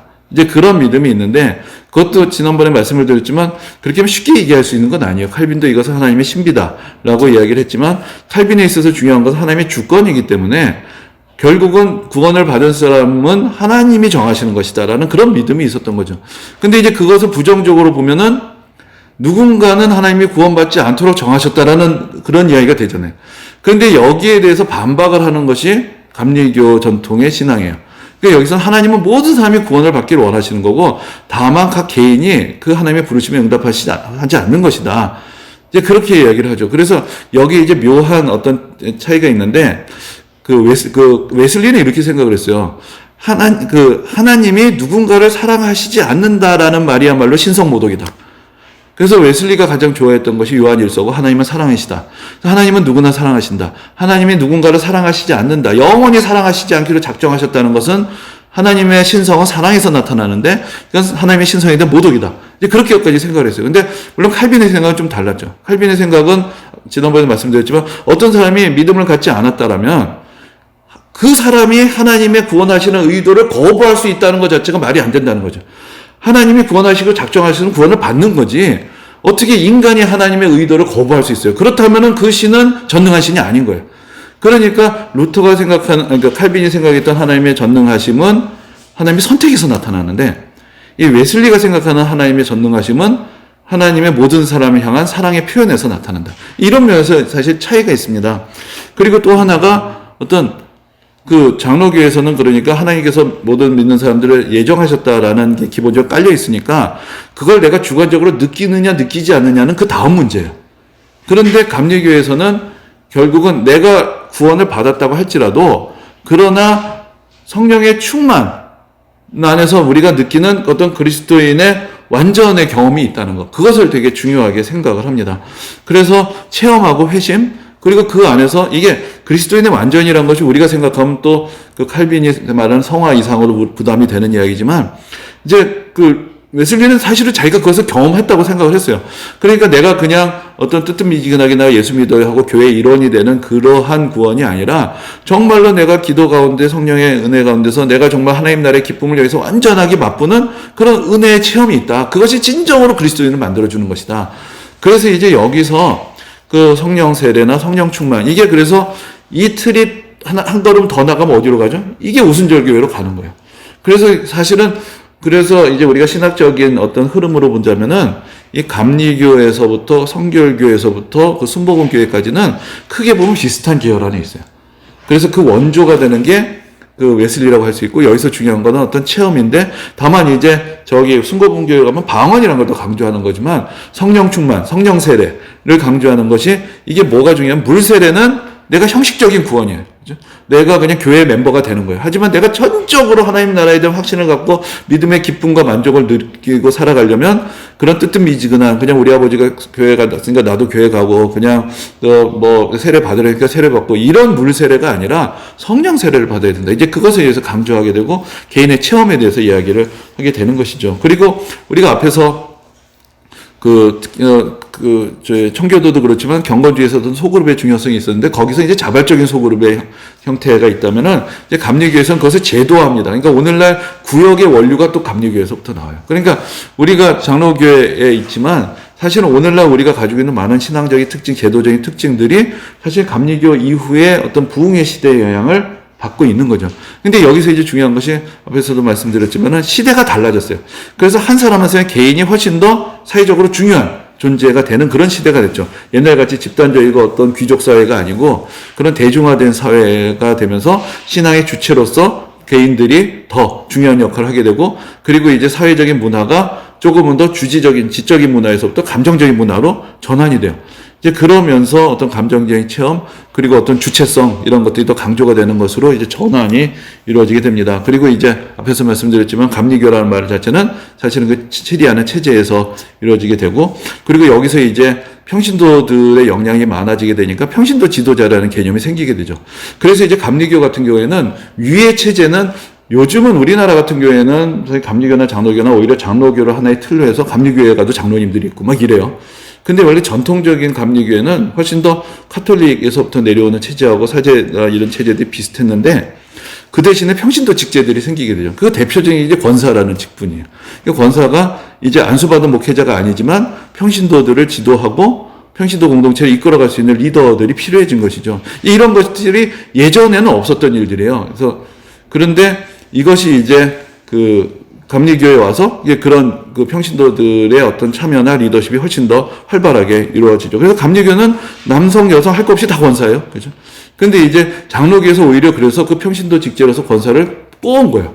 그러다 보니까 이제 권사라는 것은 장로교에서는 여성 직분자들을 권사라고 하는데, 감리교에서는 평신도 지도자들을 다 권사라고 하고, 이제 그런 어떤 직책들이 이제 그 감리교에서부터 다시 시작이 되는 것이죠. 그러면서 이제 평신도들의 운동이 훨씬 더 직제화가 되고, 그러니까 예전에는 전통적인 목회자들 중심의 교회에서 일부 평신도 운동이 있었다면 이제 감리교에서는 그것들이 다 제도화가 됐다. 이제 그런 면에서 사실 감리교라는 것이 그 어떤 매우 중요한 후대에 영향을 미쳤다고도 할 수가 있습니다. 근데 이제 이것이 이제 영국에서 이야기인데, 그 다음 미국에서 벌어졌던 그런 또 부흥운동을 우리가 대각성 운동이라는 거 이렇게 그렇게 표현을 합니다. 근데 이제 미국도 처음에 이제 청교도들 중심으로 갔을 때는 나름 절박한 사람들이 갔죠. 그러니까 거기서 참 믿음이 좋았어요. 첫 세대는. 근데 이 사람들도 2세대, 3세대에 가면서 점점 신앙이 퇴조를 합니다. 그리고 그 당시에 미국 하면은 우리가 그 두 가지 fathers들이 있어요. 미국의 역사에서 보면은 필그림 fathers라는 사람은 순례자들이고 이 사람들은 청교도 신앙을 가지고 미국에 갔던 사람들은 이게 필그림 fathers.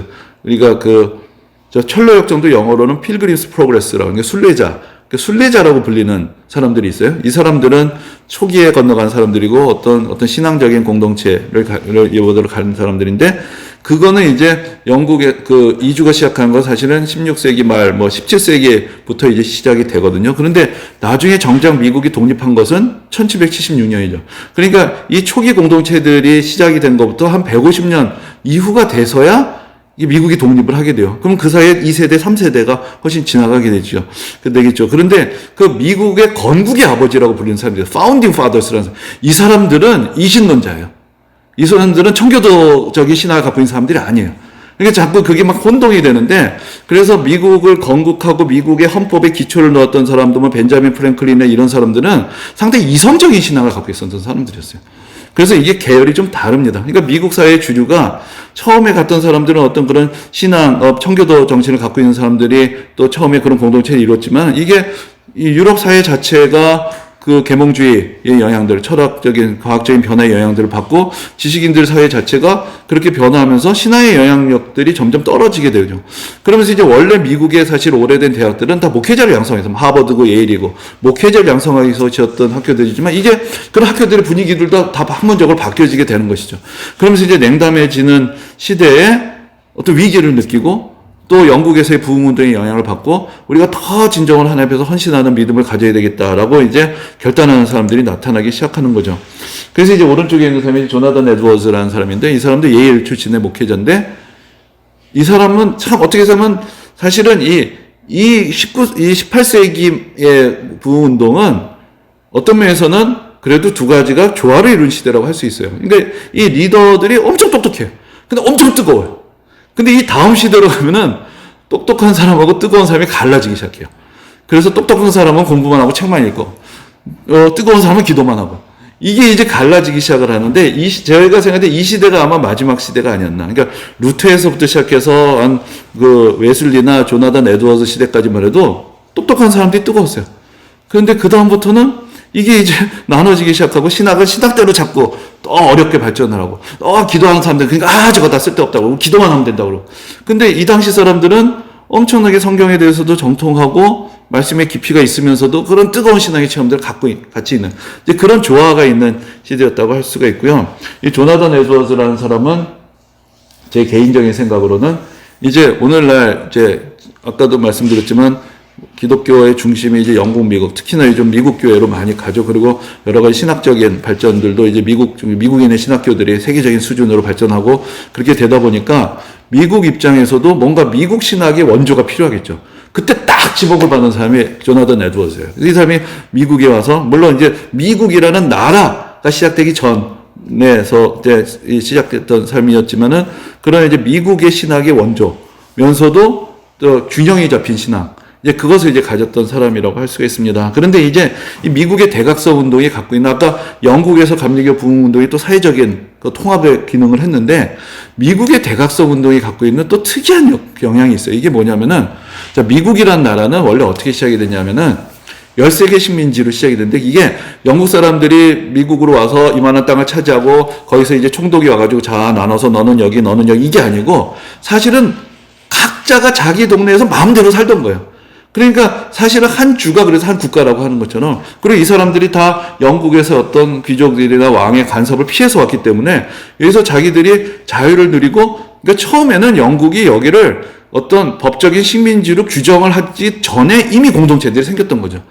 그래서 이제 되게 왜 오늘날에도 그런 얘기인데 미국에서 왜 총기 규제가 어렵냐. 이 사람들이 내 총 갖고 내가 내 땅 지키던 사람들에서부터 미국이 시작됐기 때문에 그 총을 내놓기가 어렵다 이런 얘기를 하는 것처럼 어떤 국가가 먼저 있고 공동체가 있는 게 아니고 시민 공동체가 먼저 있고 국가가 생긴 거예요. 그러니까 사실은 공동체마다의 주민들의 성향도 다르고 어떤 데는 인종도 다르고 기원도 다르고 이게 다 달라요. 그러니까 어느 동네는 영국 어디서 온 사람들이 많고, 또 어떤 동네는 이게 청교도들이 사는 동네가 있고, 또 뭐 퀘이커들도 여러 다양한 또 종교 집단들이 또 자유를 찾아서 이제 건너오고 뭐 했기 때문에 지역마다 다 사실은 별로 공통성이 별로 없었어요.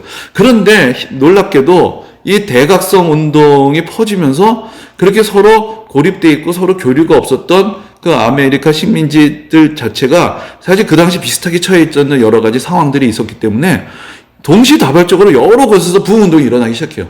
그러면서 이 대각성 운동이 사실은 여러 그 13개 식민지를 규합하는 역할을 했다는 거죠. 그래서 그 안에서 서로 왜 우리가 뭐 어떤 부흥 강사가 뜨면은 여기도 갔다가 저기 갔다 막 이렇게 하잖아요. 그러니까 이게 서로 간에 교류를 하고 정보가 오가게 되고 하면서 이게 나중에 요 대각성 1차 대각성 운동은 미국이 독립하기 전이에요. 그러니까 영국의 식민지로서 각자의 개별성이 있었던 그 시대에 이 대각성 운동이 서로 간의 식민지의 네트워크를 만들게 됐다는 거죠.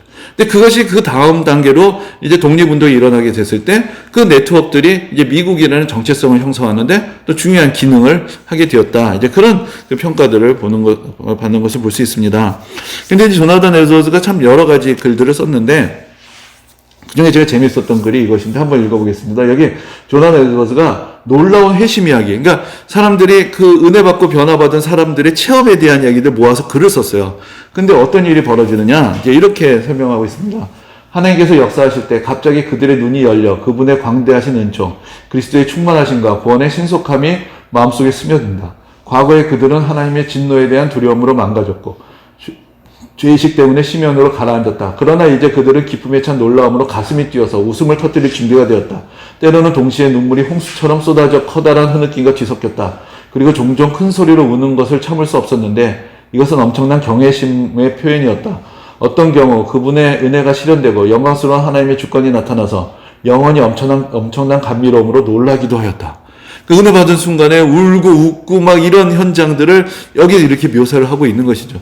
근데 조나단 에드워즈가 사실은 더 유명한 설교가 있는데 그것은 이제 분노한 하나님의 손에 붙들려 있는 죄인들이라는 무시무시한 설교가 있어요. 그래서 이제 그 설교에 보면은 하나님 보시기에 여러분들은 파충류보다도 더 징그러운 존재다. 그리고 하나님께서 보시기에 여러분들은 지금 당장 지옥불에 떨어져도 그 당연한 그런 죄인들이다. 그런 설교를 막 했어요. 근데 그게 사람들을 다 뒤집어놓고 막, 그래서 우리 예전에 그 설교학 시간에 그런 얘기를 이렇게 했는데 그 교수님이 이제 원고를 써서 제대로 읽고 설교를 해라. 이제 그렇게 그러니까 그리고 준비를 하고 그 다음에 이제 원고를 다 숙지를 하고 그 다음에 원고 없이 설교를 할 수 있도록 훈련을 해라. 뭐 이런 이야기를 했어요. 그랬더니 이제 어떤 그 학생이 조나단 에드워즈는 원고를 갖고 이렇게 읽었는데 사람들이 다 뒤집어졌다. 그건 어떻게 설명할 수 있느냐 이렇게 질문했어요. 그랬더니 자네 감히 조나단 에드워즈하고 자기를 비교하는, 당신이 그 정도 역량이 있으면 여러 거 읽어도 역사는 일어난다. 기도부터 더 하라고 뭐 이렇게 야단 맞았던 그런 적이 있는데, 아무튼 이제 이 사람은 어떤 면에서 보면 되게 그런 직설적인 설교라고 해요. 그러니까 그 어떤 인간의 죄성에 대해서 강조를 하고 그러면서도 그 은혜 현장에서의 어떤 뜨거움, 그것을 이제 같이 가지고 있었던 이제 그런 사람이었다고 할 수 있습니다. 그리고 이제 이러한 이제 그 부흥 운동이 그 다음 단계로 이제 선교 운동으로 연결이 됩니다. 그래서 첫 번째 선교 운동에 대해서는 우리가 지난번에 아까 말씀드렸지만 그 경건주의에서부터 선교 운동이 시작이 되는데, 이제 아까 말씀드렸지만 먼저는 대항해 시대에 포르투갈하고 스페인의 카톨릭 선교가 먼저 펼쳐나갔어요. 그러고 나서 그 뒤를 이었던 것이 네덜란드하고 영국입니다. 근데 이제 네덜란드하고 영국이 처음에 펼쳐나갈 때 여기 묘한 차이가 있어요. 그게 뭐냐면은, 스페인이나 포르투갈은 해외 진출을 누가 주도를 했냐면 국가가 주도를 합니다. 국가가 주도를 하고 귀족들이 나갔어요. 그런데 네덜란드하고 영국은 동인도 회사라는 회사를 만들고 투자자를 모집하고 그 사람들의 투자로 비용을 조달을 해서 해외 진출을 하기 시작했어요. 그래서 회사라는 형태로 나갔어요. 물론 그 뒤에 국가가 있고, 이 네덜란드나 영국의 동인도 회사는 회사라고 보기에는 거의 뭐 교전권까지 있는 뭐 막강한 회사예요. 하지만 그게 국가하고의 계약에 의해서 특권을 받는 거죠. 아시아 무역에 대한 독점권을 국가가 주고 그걸 가지고 나갔던 회사들이 동인도 회사예요. 근데 동인도란 말이 참 웃긴 말인데, 이 세상에 인도는 하나죠. 인도는 하나죠.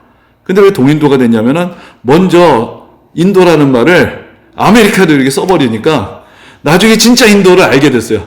그러니까 저기는 서인도, 여기는 동인도. 그래서 지금 무슨 카리브해 이런데 서인도 제도 이렇게 부르는데 이게 좀 웃긴 얘기죠. 거기 인도가 없어요. 근데 아메리카 대륙 주민들이 인디안이라고 하고 거기를 인도라고 해버리니까 이거는 동쪽에 있는 인도에서 그때 동인도 회사라는 건 아시아 전체를 통칭하는 그런 표현이 되는데 근데 네덜란드하고 영국이 비슷한 시기에 이 동인도 회사를 설립을 해서 진출을 합니다. 근데 이제 영국도 사실 그 당시 그렇게 큰 나라가 아니었고, 네덜란드야말로 작은 소국이었죠. 그런데 네덜란드는 원래 스페인의 지배를 받던 나라였다가 독립을 했어요. 독립을 했는데 스페인은 카톨릭이었고 네덜란드는 개신교였어요. 그러니까 사실은 조금 더 이제 카톨릭에 대해서 대립하는 이제 그런 의식들이 더 많았다고 볼 수가 있고, 그리고 이제 이런 전설이 있는데, 네덜란드가 해상 진출을 하려고 보니까 저 포르투갈도 조그만 나라인데 그렇게 해외 진출해서 식민지도 없고 뭘 잔뜩 돈을 버는 거예요. 그래서 아니 도무지 포르투갈에서 뭘 갖다 팔길래 저렇게 해외에서 많은 돈을 벌어 갖고 오느냐. 그래서 스파이가 갔다는 거예요. 그래가지고 이제 포르투갈에서 배가 떠나갈 때 그 안에서 봤더니 배가 비어 있어요.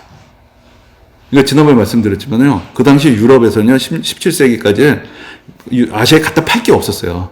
그러니까 어떻게 가냐면은 돈만 좀 갖고 가서 이런 거죠. 그러니까 인도에서 사서 동남아에서 팔고, 동남아에서 사서 중국에서 팔고, 중국에서 사서 일본에서 팔고, 또 일본에서 사서 동남아에서 팔고, 거기서 향료랑 뭐 이런 거, 이런 거 사가지고 유럽에서 또 파는 거예요.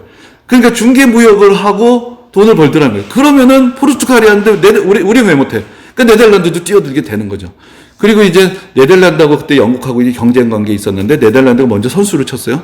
그래서 이제 네덜란드가 사실 아시아로 진출해서 결국은 이제 장악하게 됐던 것이 인도네시아죠. 그래서 인도네시아가 사실은 엄청나게 거대한 나라예요. 인구가 2억 5천? 요즘 뭐 그렇게 되는데, 네덜란드 같은 작은 나라가 그 섬 하나를 차지하다 보니까 이 인도네시아를 차지를 하게 됐죠. 그리고 이제 나가게 되니까 영국은 원래는 그 당시 향료 무역의 중심이 인도네시아였기 때문에 인도네시아로 자기네도 가려고 했는데 밀렸어요. 그러다 보니까 어쩔 수 없이 방향을 돌려서 정착하게 됐던 것이 인도였어요. 그래서 이제 영국은 그래도 이제 인도에서 뭐 좀 나쁜 말로 대박이 난 거죠. 그래서 인도라는 대륙 자체를 결국은 영국이 이제 지배하는 일까지 벌어지게 된 건데, 이 네덜란드하고 영국이 초기에 해상에 진출할 때는 그래서 아까 말씀드린 대로 국가가 주도한 것이 아니라 투자자들이 있는 회사의 형태로 갔습니다. 근데 이것이 이제 좀 이따 다시 말씀을 드리겠지만은 이제 그래서 영국하고 네덜란드가 다 그런데 개신교 국가였단 말이죠. 그러다 보니까 이 나라들이 가서 처음에 이제 아시아 같은 경우에 포르투갈의 이 만들어낸 네트워크 사이를 비집고 들어가고, 그래서 네덜란드하고 포르투갈이 아시아 전역에서 전쟁을 벌여요. 그래서 이제 포르투갈이 많은 자기들이 가지고 있었던 지역을 잃어버리게 됩니다. 대표적으로 일본의 나가사키 같은 건 원래 포르투갈 사람들이 와 있던 곳인데 네덜란드한테 뺏겨요. 그래서 그다음부터 일본 사람들이 네덜란드 사람들하고만 교역을 하게 되고, 이러면서 이제 포르투갈이 만들어놨던 네트워크가 이제 네덜란드와 영국 중심으로 이제 바뀌게 되죠. 그건 이제 다른 말로 하자면은 네덜란드나 영국에 있는 사람들이 해외로 진출하기 훨씬 더 용이한 그런 상황이 되는 것이고, 그것이 이제 그 당시에 어떤 경건주의, 청교도 운동 뒤어가는 부흥운동에 대한 각성하고 같이 맞아 들어가게 되면서 이제 선교운동으로 이제 연결되는 하나의 어떤 그 밑그림이 그려지게 되는 것입니다. 근데 이제 개신교 선교운동에서 그래서 중요한 것이 뭐냐면은, 자, 가톨릭에서는 교황청하고 국가하고 수도회가 이게 서로 파트너가 돼서 해외 선교를 시작을 했어요. 그런데 이제 개신교는 완전히 서로 따로 놀기 시작을 해요. 그러니까 선봉했었던 것이 이 동인도 회사라는 기업인데, 동인도 회사에서 제일 중요한 거는 어떤 이념이 아니에요. 이념이 아니고 뭘까요? 돈이죠, 돈이죠. 그러니까 가톨릭의 해외 선교에서는 국가가 새로운 땅으로 가잖아요. 그럼 그 땅을 소유할 수 있는 허락을 누구한테 받아야 되면 교황한테 받아야 돼요. 그럼 교황은 니들이 선교 안 하면 안 줘. 이렇게 돼 있으니까 이 국가가 선교회를, 수도회를 지원을 해서 거기서 이제 선교 활동을 하게 되는 거죠. 그런데 동인도 회사, 뭐 인도에 가든 뭐 네덜란드 갔어요. 그럼 중요한 거는 주주들이잖아요. 그런데 선교사들이 오면 어떻게 되겠어요? 선교사들이 오면은 돈 버는데 방해가 돼요. 괜히 가가지고 자꾸 기독교만 전파하고 하면 사람들이 싫어하게 되고 물건 안 팔리니까 오히려 이 동인도 회사 사람들은 어떻게 했냐면은 힌두교 사원에다 기부하고 이슬람 사원에다 기부하고 이 상인으로서 이 고객들이잖아요. 그러니까 이 사람들하고 좋은 관계를 맺으려고 하고 선교사들이 오면 못 들어오겠어요. 그래서 그러니까 우리가 그거를 사실은 그 포인트를 잘 모르는데, 그래가지고 마치 선교사들은 다 어떤 정부의 지원을 받고 서구 제국주의 앞잡이로 들어갔다는데, 처음에 선교사들은 특히 영국 같은 경우에 네덜란드 상당히 홀대를 받았어요. 왜냐면 주주들의 이익을 침해하는 존재라고 생각했기 때문에. 그리고 또한 영국 같은 경우에는 처음에 선교에 앞장섰던 사람들이 소위 말해서 비국교도들이었어요. 비국교도라는 건 성공회 신자가 아닌 사람들. 성공회는 그 상당히 기성의 전통과 문화 안에 젖어 있었어요. 그런데 부흥운동들이 아까 감리교도 그렇고 나중에 또 침례교도 나타나고 이게 다 성공회 밖에서 일어나거든요. 이 사람들이 뜨거워졌어요. 근데 이 사람들은 영국에서는 한동안, 지금은 모르겠는데 뭐 지금은 없어졌겠죠. 한동안 국교회, 그러니까 영국 성교회 신자가 아니면은 관직을 얻을 수가 없었어요. 출세길이 막혀 있었어요. 대학 교수도 할 수 없었고 공직으로 갈 수가 없었어요. 그러니까 영국 사회 안에서 이 비국교도라는 것은 국가적으로 차별받는 집단이었기 때문에 사실 국가에 대해서 상당히 부정적인 영향을 가지고 있었지, 국가가 하는 일을 돕고 싶은 공존하는 관계가 아니었던 거죠. 그래서 이제 그러한 상황에서 비국교도들이 선교에 나섰다. 그러니까 이게 어떤 국가의 정책하고 선교적인 정책이 같은 일렬에서 일사분란하게 움직인 게 아니다. 이제 그것을 우리가 좀 기억할 필요가 있고요. 미국 같은 나라야말로 사실은 전통적으로 정교 분리 정책을 시행했던 그런 나라죠. 그러니까 이 신앙적인 운동이 국가적인 어떤 목표하고 사실은 별개로 존재하는 그러한 어떤 시민사회였다. 그러니까 이것이 이제 시대가 16세기하고 이 18세기, 19세기가 사회적으로, 정치적으로, 여러적으로 변화가 생기고 다원화가 된 것이죠. 그러니까 기업은 기업대로, 또 시민사회는 시민사회대로, 국가는 국가대로 서로 사실은 각자의 영향력을 구축하는 그런 시대에 선교가 이루어진 것이다. 그래서 여기서는 그래서 이 시민들이, 성도들이 자발적으로 헌금을 하면서 선교단체들을 만들게 되고 거기서 이제 선교사를 파송을 하게 되는 것이죠. 그러면서 이제 선교협회들이 만들어지게 됩니다. 그런 선교협회들이 이제 어떤 국가에서 펀딩을 해서 선교사들을 보내서 제국주의를 하게 하는 그게 아니라 부흥운동을 받고 뜨거워지고 영향을 받은 사람들이 이제 우리가 땅끝까지 복음을 전하자 하고 성도들이 모여가지고 선교단체를 만들고 거기서 선교사를 파송을 하는 거예요. 오늘날 우리가 어떤 선교사님들 후원하는 거 비슷한 일들이 이제 벌어지기 시작을 했던 것이죠. 이제 그런 면에서 사실은, 그런데 이제 후대로 가면은 서구 국가들이 워낙 강력해지기 시작해요.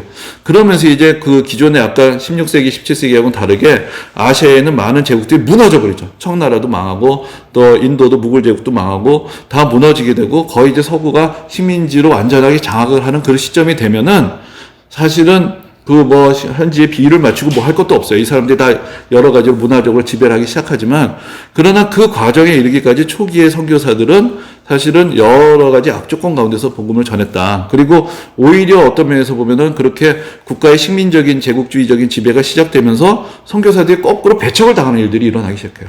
그러니까 사실은 여러 가지 공과가 있는 좀 복잡한 운동이었다고 얘기를 할 수가 있고, 그 다음에 이제 제국주의 선교라는 것이, 이거는 이제 좀 더 긴 설명이 필요한 말씀이지만은 좀 간단하게 말씀을 드리면은, 이게 선교사들은 아까 말씀드렸지만 성향이 제각각이에요. 그러니까 선교사들이 선교지에 간 거는 무슨 국가 공무원으로 간 게 아니고 복음을 전하러 갔기 때문에 그 사람들이 생각하기에 그 식민지 국가가 복음을 전하는데 도움이 되면 협력을 하고 도움이 되지 않으면 갈등을 빚는 거니까 여러 가지 케이스들이 있었어요, 사실은. 그런데 이제 제국주의 선교라는 오명을 먼저 뒤집어 씌운 거는 어디서부터 시작이 됐냐면 중국 공산당부터 사실 시작이 돼요. 그래서 중국 공산당이 중국에 1920년부터 이제 활동을 하는데 자기들이 제일 이제 신경 쓰였던 사람들이 크리스찬들이란 말이죠. 그러니까 결국은 그 모든 기독교 세력에게 제국주의의 앞잡이라는 이제 공격을 하기 시작하면서 거기서 이제 그런 이야기들이 근데 사실 중국에서 많은 크리스찬들이 헌신적으로 가라는 사람들 돌보기도 하고 희생적으로 살았다는 사람 많이 있었어요. 물론 못된 짓 하는 사람도 있었죠. 근데 그 사람들을 따져봐서 제국주의라고 욕하기 시작하고 그런 어떤 프로파간다를 하기 시작한 거는 중국 공산당에서부터 시작이 돼요. 그리고 또 아프리카에서도 이제 신생 독립국가들이 생기게 되는데 아프리카에서 세워진 많은 그 독립국가들이 사실은 거의 독재국가들이 돼요. 군인들을 배경한 독재국가들이 되는데 이 사람들이 자기 권력을 유지하는데 제일 눈에 가시가 누구냐면은 사실은 영국에서 대학 나온 사람들, 영국에서 민주주의적인 교육을 받은 사람, 서구 엘리트 교육을 받은 사람들이 제일 눈에 가신 거예요. 그럼 이 사람들을 어떻게 권력에서 배제하는? 쟤네들은 다 제국주의 앞당이다. 나는 민족주의자고. 그러니까 이게 제국주의라는 말이 사실 후대에 와서 여러 가지로 정치적으로 남용이 되고 있는데 그게 이제 어떤 면에서는 기독교계에서 물론 우리가 현지 문화를 존중하고 또 여러 가지 기독교가 어떤 국가 권력이랑 결탁하거나 이제 그런 부정적인 선교를 하지 않아야 되는 거는 당연한 것이지만 이게 또 지나치게 마치 기독교 선교는 다 제국주의 앞잡이고 서구 문화를 전파한 거 그렇게 볼 수 없는 그런 많은 선교사들의 희생의 이야기들이 있었던 것입니다.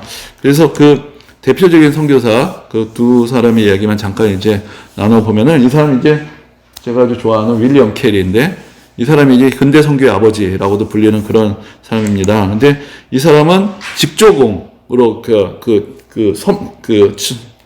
천을 만드는 직조공으로 이제 아들로 태어났는데 이 시대가 영국이 이제 기계화가 시작하고 막 방적기가 만들어져요. 그러니까 아버지가 생각할 때 얘가 직조 기술은 이제는 필요가 없어요. 수공업 시대 지났어요. 그러니까 얘를 뭘 해 먹여 살릴까 하다가 자기 친구가 구두를 만드는데 구두는 기계로 못 만들잖아요. 그러니까 너는 구두 만드는 거 배워라 해서 자기 친구한테 보내서 구두 만들어서 구두 수선하는 일을 시작을 했어요. 근데 이 사람이 구두 수선하면서 자기 구두방에서 그 당시 이제 영국이 세계로 진출을 하니까 세계 각지의 정보가 책으로 신문으로 쏟아져 나오는 거예요. 그러니까 이 사람들이 이거를 하나하나 정리를 하기 시작해요. 그래서 나중에 표를 만든 걸 자기 책에다 실어놨는데 뭐 아시아의 어느 나라에 가면 인구가 몇 명이고 그중에 기독교인이 얼마가 있고 불교도가 얼마가 있고 이거를 다 조사를 하면서 그래서 전 세계의 데이터를 쫙 정리를 해요. 그러면서 선교에 대한 꿈을 구두방에서 키우고 이 사람이 또 엄청 이게 사실은 여유있게 산 사람이 아니에요. 앞에 그 조나단 에드워즈나 웨슬리하고 다른 완전히 삶을 사는 사람인데 이 사람이 또 언어에 엄청난 천재였어요. 그래가지고는 자기가 독학을 해서 히브리어도 공부도 하고 라틴어도 공부도 하고 자기가 아는 그 많은 언어들을 그 안에서 공부를 하고 독학을 하기 시작하죠. 예. 그러면서 이제 이 사람이 이제 지역에서 목회자로 활동을 하면서 이교도들을 선교할 때 어떤 선교를 해야 되냐. 그동안 자기가 알았던 모든 지식들과 정보를 종합해서 이교도 선교 방법론이라는 책을 씁니다. 그리고 이제 그걸 바탕으로 이 사람은 침례교 목회자였는데 침례교 선교회를 조직을 하고 그래서 그 유명한 얘기가 있어요. 그 침례교 선교사들 모임이 그 침례교 목회자들 모임에서 이 사람이 이제 그 윌리엄 캐리가 설교를 했는데 그러면서 우리가 지금 당장 그 복음을 전하러 나가야 된다 이런 이야기를 했어요. 그랬더니 어느 나이 많은 목회자가 그 젊은이 좀 앉으라고. 하나님이 복음을 전하고 싶으시면 자네가 그렇게 설치지 않아도 다 하시니까 자네 그만 앉으라고. 뭐 그런 얘기를 했다는 얘기가 있어요. 근데 사실은 그게 약간의 어떤 왜곡된 칼빈주의의 영향이니까 모든 사람은 어차피 믿게 돼 있다.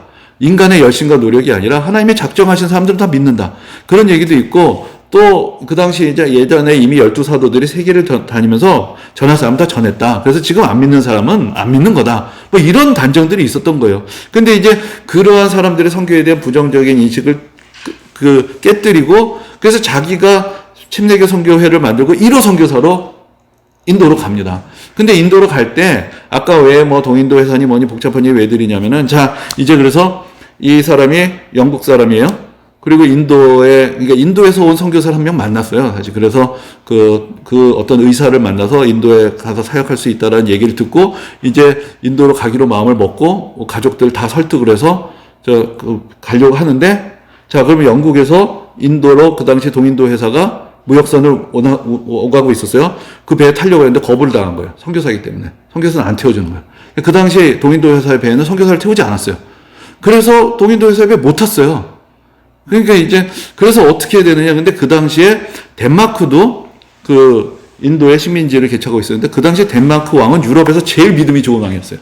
그래서 덴마크의 식민지에서 선교 활동을 국가에서 지원을 해줬어요. 그래서 영국 배를 못 타고 덴마크 배를 타고 가다 보니까 덴마크 식민지가 있는 곳으로 영국 식민지는 그 콜카타 쪽에 있었는데 그 위로 올라가서 세람포르라는 곳에 거기 정착을 하고 거기서부터 활동을 하기 시작해요. 그러니까 그만큼 그 당시 영국에서는 선교사들을 경계했어요. 견제하고 이 사람들이 장사에 도움이 되지 않는다고 생각해서 그 북쪽에서 덴마크의 식민지에서부터 시작해서 활동을 하면서 41년을 한 번도 영국에 가지 않고 거기서 이제 사역을 합니다. 그런데 이제 윌리엄 캐리가 그래서는 사실은 윌리엄 캐리는 할 얘기가 많아요. 말림이 많은데 제가 이제 인도에 그래서 갔어요. 인도에 가서 콜카타에 갔는데 거기 이제 빅토리아 메모리얼이라고 큰 어떤 원래 영국 사람들이 타지마할을 압도하는 걸 만들려고 했대는데 인도 사람들은 여전히 타지마할을 또 좋아한대요. 그런데 이제 그래서 빅토리아 여왕 기념관으로 해서 만들어 놨는데 그 안에 그 인도의 근대사가 지금 이제 영국 다 떠났죠. 그러니까 우리나라 옛날에 중앙청을 박물관으로 만들어 썼던 것 같이 그런 식으로 거기를 이제 박물관으로 꾸며놨어요. 그래서 그 옛날에 그 영국 식민지를 상징하던 곳이었는데 거기 박물관인데 거기에 윌리엄 캐리 섹션이 있어요. 그래서 윌리엄 캐리가 그 지역이 인도 전체로 벵골이라고 불리는 지역인데 벵골어로 사전을 처음으로 만든 사람. 그러니까 이 사람이 워낙 언어에 관심이 많으니까 인도에 가서도 현지 언어를 누구보다도 열심히 공부를 하고 사전을 만들고 편찬하니까 그 당시 인도의 상황은 어땠냐면은 물론 인도가 우리가 생각합니다 힌두교고 그런 것 같지만 벵골은 또 문화가 좀 달라요. 이슬람도 많고 언어적으로 좀 다른데 벵골어라는 거는 사실은 언어 취급도 받지 못했던 거죠. 그러니까 우리가 마치 업문을 한글을 이제 뭐 그렇게 취급받았던 것처럼 벵골 언어를 그런데 이 사람은 세계적으로 연구를 하고 그래서 사전도 만들고 그래서 벵골 르네상스라고 부르는 그런 시대가 있어요. 벵골의 지식인들이 벵골어로 그 책도 쓰고 그 신문도 만들고 여러 가지 변화를 하는데 거기 기여한 사람도 들어가 있어요. 그래서 이제 윌리엄 캐리 같은 경우에는 그만큼 현지인들과 같이 교류하고 언어를 배우고 같이 삶을 나누고 그 현지 여러 문제들을 개선하려고 애썼던 그런 자치를 갖고 현지에서 존경받는 그런 선교를 하게 됐던 것이죠. 그래서 사실은 그런 면에서 윌리엄 캐리에 대해서는 뭐 여러 가지 사실은 뭐 또 개인적인 삶에 많은 이야기도 있지만 참 그런 어떤 새로운 선교의 어떤 큰 어떤 획을 그었던 사람이라고 할 수가 있습니다. 그리고 이제 미국 같은 경우에서는 이게 또 순서가.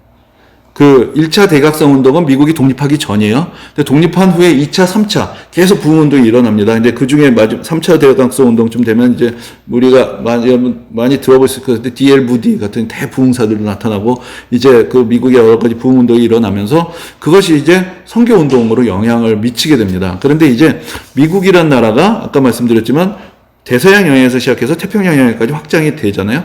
그러니까 그 과정에서 미국 사람들의 관심이 이제 아시아 쪽으로 점점 이제 확장이 되는 것이죠. 근데 그 어간의 초기에 사실 19세기 초에 이제 건초더미 기도회라는 유명한 사건이 있었어요. 이거 전에 한번 말씀을 드렸던 적이 있는데 그 윌리엄스 대학이라는 대학에 다니는 그냥 학생들 5명이 같이 믿음이 좋아서 같이 기도회를 하고 있는데 어느 날 비가 너무 와가지고 그래서 비를 피하느라 건초더미 안에 들어갔는데 그 안에서 서로 얘기를 하다가 선교에 대한 얘기가 너무 불이 붙은 거예요.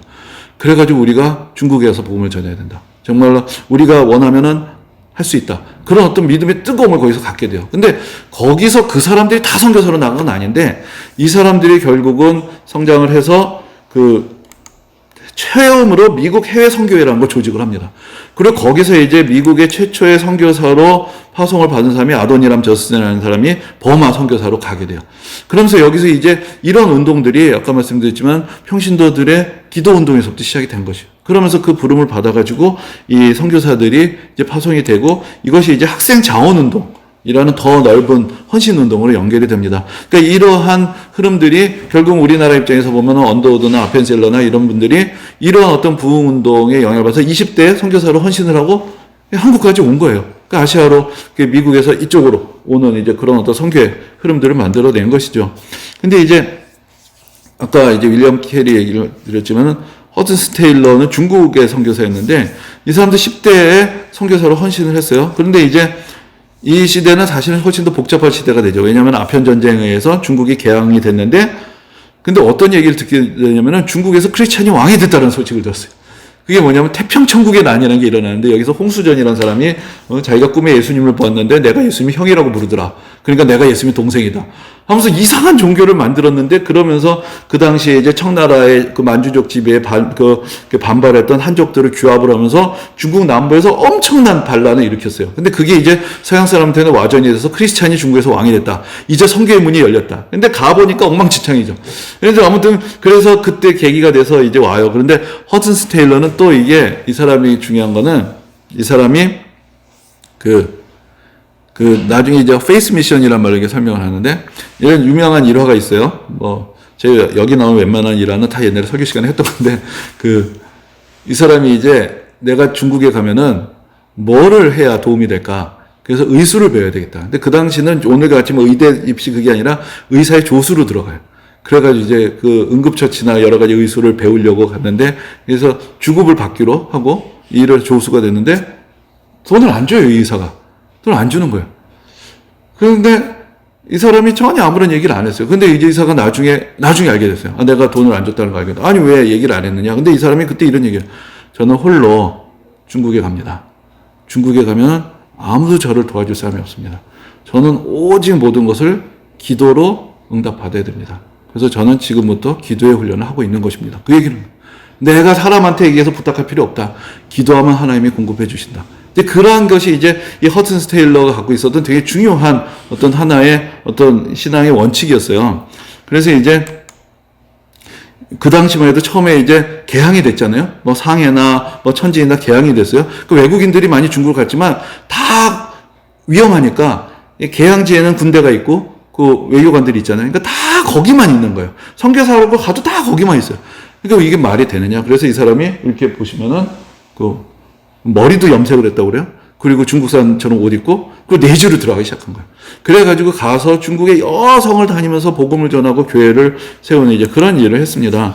그러면서 이거를 이 사람의 어떤 그것을 페이스 미션이라고 하는데, 그러니까 오직 믿음으로, 그러니까 그래서 이제 이 시대의 어떤 분위기들이 많이 달라지는 거는 앞에서 말씀드린 똑똑한 사람들이 많이 신앙 운동에 열심히 있었거든요. 똑똑한 사람들 특징이 뭐냐면은 이게 따지는 게 많아요. 그러니까 허슨 스테일러는 학력이고 뭐고 일절 보질 않았어요. 선교지에 자기를 헌신한 믿음만 있으면 되는 거예요. 그리고 모든 것은 기도로 구하는 거죠. 제가 예전에 이제 저희 교회 오기 전에 수소기에서 부교육자 하고 있을 때 이제 앞으로 내가 어떻게 나머지 삶을 살아야 될까 해서 기도하다가 저희 신대원 때 같이 또 공부하셨던 어떤 형님을 만났어요. 근데 그분이 이제 선교사로 사역을 하고 있었는데, 그분이 선교사로 사역했던 단체가 웩이라는 단체인데, 그 웩이라는 단체가 그 허튼 스테일러하고도 연결이 돼 있는데, 또 그 시티 스터드라는 또 그 전설적인 선교사가 있어요. 그분이 이제 세웠던 선교였는데, 그 시대의 정신이 이런 믿음 선교의 정신이에요. 그래서 지금도 자기네들은 후원 모금하지 말라고 배운다는 거예요. 그냥 당신이 하는 일이 하나님께서 기뻐하시는 일인가? 하나님께서 공급해 주신다. 그래서 개인 후원 모금을 하지 말라고 한대요. 기도하면 주신다 이거죠. 그러니까 내가 어떻게 재정 계획을 세우고 이렇게 안 돼 있대요. 그래서 그런 전통에서 이거는 정말 교회사 책에 나서는 보던 사람들인데 지금도 그렇게 사역을 하고 기도하는 사람도 있구나. 그래서 저는 그거 보고 참 놀랐는데, 그런 어떤 정말로 하나님만을 의지하고 그 어떤 세상에서 뭐가 잘났고 뭐가 다 필요 없어요. 내가 정말로 그리스도의 이름을 헌신하는 많은 사람들이 이제 허슨 스테일러를 통해서 중국 내지로 갔어요. 그런데 사실은 내지로 갔기 때문에 또 많은 어려움을 겪었어요. 그러니까 대표적인 사건이 의화단의 난이라는 건데, 중국에서 그래서 반외세 폭동이 일어나죠. 그래서 의화단이라는 또 무술단체 같은 게 나타나서 각 지역에서 많은 그 서양 사람들을 공격을 하고 그랬는데, 그게 물론 나중에 또 서구의 군대가 개입을 하고 막 이렇게 가요. 하지만 직접적인 많은 타격이 됐던 사람들이 이 중국 내지 선교의 선교사들이었어요. 이 사람들은 아무런 무방비로 각자 내지에 가서 살다 보니까 많은 사람들이 그 박해를 당하고 목숨을 잃고 그런 일들이 벌어졌던 거죠. 근데 그렇지만 그 허슨 스테일러는 중국의 모든 성에 복음을 전하자라는 열정으로 선교사들을 이렇게 파송을 했고, 지금도 이제 중국이 공산화된 다음에는 이제 중국 밖으로 나왔어요. 나왔지만 그래도 지금도 이제 그 중국 내지 선교회가 이름이 바뀌어서 이제 OMF라는 선교단체로 바뀌어서 지금도 계속해서 이제 활동을 하고 있습니다. 그래서 이제 그런 어떤 선교의 그 영향들을 볼 수가 있고요. 그래서 그 이후의 얘기는 뭐 아주 긴 얘기지만 잠깐만 말을 정리하면은, 그래서 결국은 아시아 지역 각곳에서 선교사회교회에서 토착교회의 전환들이 일어나게 되죠. 그러니까 우리나라 같은 경우에 대표적인 곳이고요. 이 선교사님들 다 떠났잖아요. 근데 사실은 보면 다 그렇게 성공한 건 아니에요. 아직도 우리나라보다 선교의 역사가 긴 나라들이 아직도 선교사 없으면 교회가 운영되지 못하는 것들도 많습니다. 근데 그 얘기는 우리가 다음에 우리나라 교회 얘기하면서 좀 더 할 텐데, 근데 예를 들어서 중국 같은 경우에도 사실은 아까 뭐 공산주의자들 얘기를 했지만 공산당이 정권을 잡고 선교사는 다 쫓겨났어요. 그때만 해도 사람들이 그럼 이 중국 교회는 어떻게 되는 것인가? 상당히 불안했어요. 선교사들은 다 쫓겨났는데. 그랬는데 나중에 이제 중국이 이제 개혁개방 정책을 하면서 중국의 문이 다시 열렸어요. 들어가 보니까 그 안에서 처음에 이제 그 당시 선교사에 쫓겨날 때 중국에 한 크리스찬이 한 50만 명 있었다고 생각을 했는데, 나중에 80년대 들어가서 보니까 1000만 명이 돼 있어요. 그러니까 이 사람들이 다 그 안에서 선교사들 없이 자기들이 복음을 전하면서 성장하는 거예요. 지금은 사실 중국의 기독교인이 몇 명인지 아무도 몰라요. 1억까지 보는 사람도 있어요. 더 보는 사람들도 있어요. 근데 중국은 왜냐면은 아직도 공산당 측에서 종교가 통제를 받고 있기 때문에 정확한 통계를 못 내고 통계가 잡히는 기독교인들이 있고 안 잡히는 기독교인들이 있어요. 그래서 최소가 공식적인 기독교인들, 제가 옛날에 중국에 갔을 때도 그때 한 1,000만, 실제로 한 2,000만 정도 된다고 그랬어요. 공식적으로 통계 잡을 수 있는 사람들이. 그러니까 거기 몇 배는 지하에 있다라고 보는 거죠. 그러니까 이게 선교사가 없으면 망하는 교회가 아니라 오히려 여러 가지 정치적인 변화들이 오히려 선교사들부터 독립된 그런 교회들을 또 성장시키는 그런 지역들이 많이 나타나게 됐다. 그래서 그 대표적인 것이 중국의 가정교회 같은 것들이 있었던 것이고요. 그리고 이제 전 세계적으로 보면은 유럽이나 미국의 교회들은 상당히 정체가 되어 있어요. 우리나라 교회도 사실은 많이 정체하고 있죠. 그런데 요즘 남미하고 아시아하고 아프리카의 교회들이 부흥을 많이 합니다. 우리가 아프리카 하면은 아까 얘기했지만 우리가 어떤 제국주의 선교의 패러다임을 갖고 자꾸 보니까 유럽 사람들이 가서 기독교를 전했다. 자, 그럼 그 유럽 사람들이 떠나고 독립을 했으면 어떻게 될까요? 그럼 기독교가 다 망해야 될 거 아니에요. 근데 아프리카의 기독교가 결정적으로 성장한 건 선교사들이 그 유럽의 지배에서 벗어난 다음이에요. 그래서 아프리카에는요, 아프리카 출신의 목회자, 전설적인 목회자들이 있어요. 제가 전에 그 케냐하고 탄자니아에 우리 휴가 때 갔었는데, 거기 이제서 들어보니까 사람들이 지금 또 어디에? 나이지리아인가? 가네. 어디 또 엄청난 붕사가 지금 돌아다니는 거예요. 그래서 나한테 물으면 이 사람 아냐고 막 물어봐요. 그러면 책도 주고. 저 책도 몇 개 사왔어요. 이게 어떤 서양의 선교사들의 선교가 아니라 아프리카는 아프리카 나름의 또 자기의 고유한 신앙의 칼라들을 찾아가고, 물론 아프리카에 지금 아직도 원조도 많이 받고 있고, 또 선교사님들도 많이 사역하고 있지만, 아프리카 교회를 결정적으로 부흥시킨 아프리카의 사역자들이 있어요. 요즘은 아프리카 사역자들이 한국에도 사역하러 와요. 부흥회하러 와요. 그러니까 이 안에서 결정적인 그런 어떤 교회 성장이 사실은 유럽의 식민지에서부터 벗어나면서부터 토착교회 성장 가운데서 일어났다는 거, 이제 그거를 사람들이 잘 기억하지 못하는 경우가 많습니다. 그래서 기독교의 중심지가 이제 북반구에서 남반구로 이동했다고 얘기해요. 이거 많은 선교학자들이 얘기하는 거예요. 옛날에는 북반구 교회, 기독교였는데, 이제는 남반구가 중심이다. 남미, 아프리카, 또 아시아, 이쪽에 많은 남반구 지역이 이제는 기독교의 중심이 되었다. 이제 그것을 이제 이야기를 합니다. 그래서 이제는 얼마 전에도 이제 세계 복음주의자들 대회가 크게 있었는데, 요즘 그런 표가 있어요. 지금은 어떤 선교의 시대냐? From everywhere to everywhere. 아시아에서, 이제는 한국 사람들이 미국이나 유럽도 선교하러 갑니다. 그죠?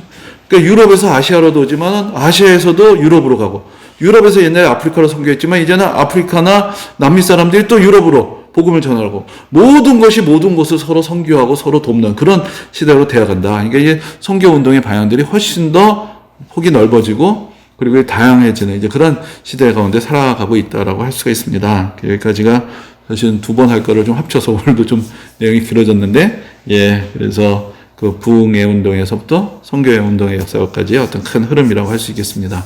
혹시 또 질문 있으신가요? 밥때가 되어서. 그럼 오늘 여기까지 하도록 하겠습니다. 수고하셨습니다.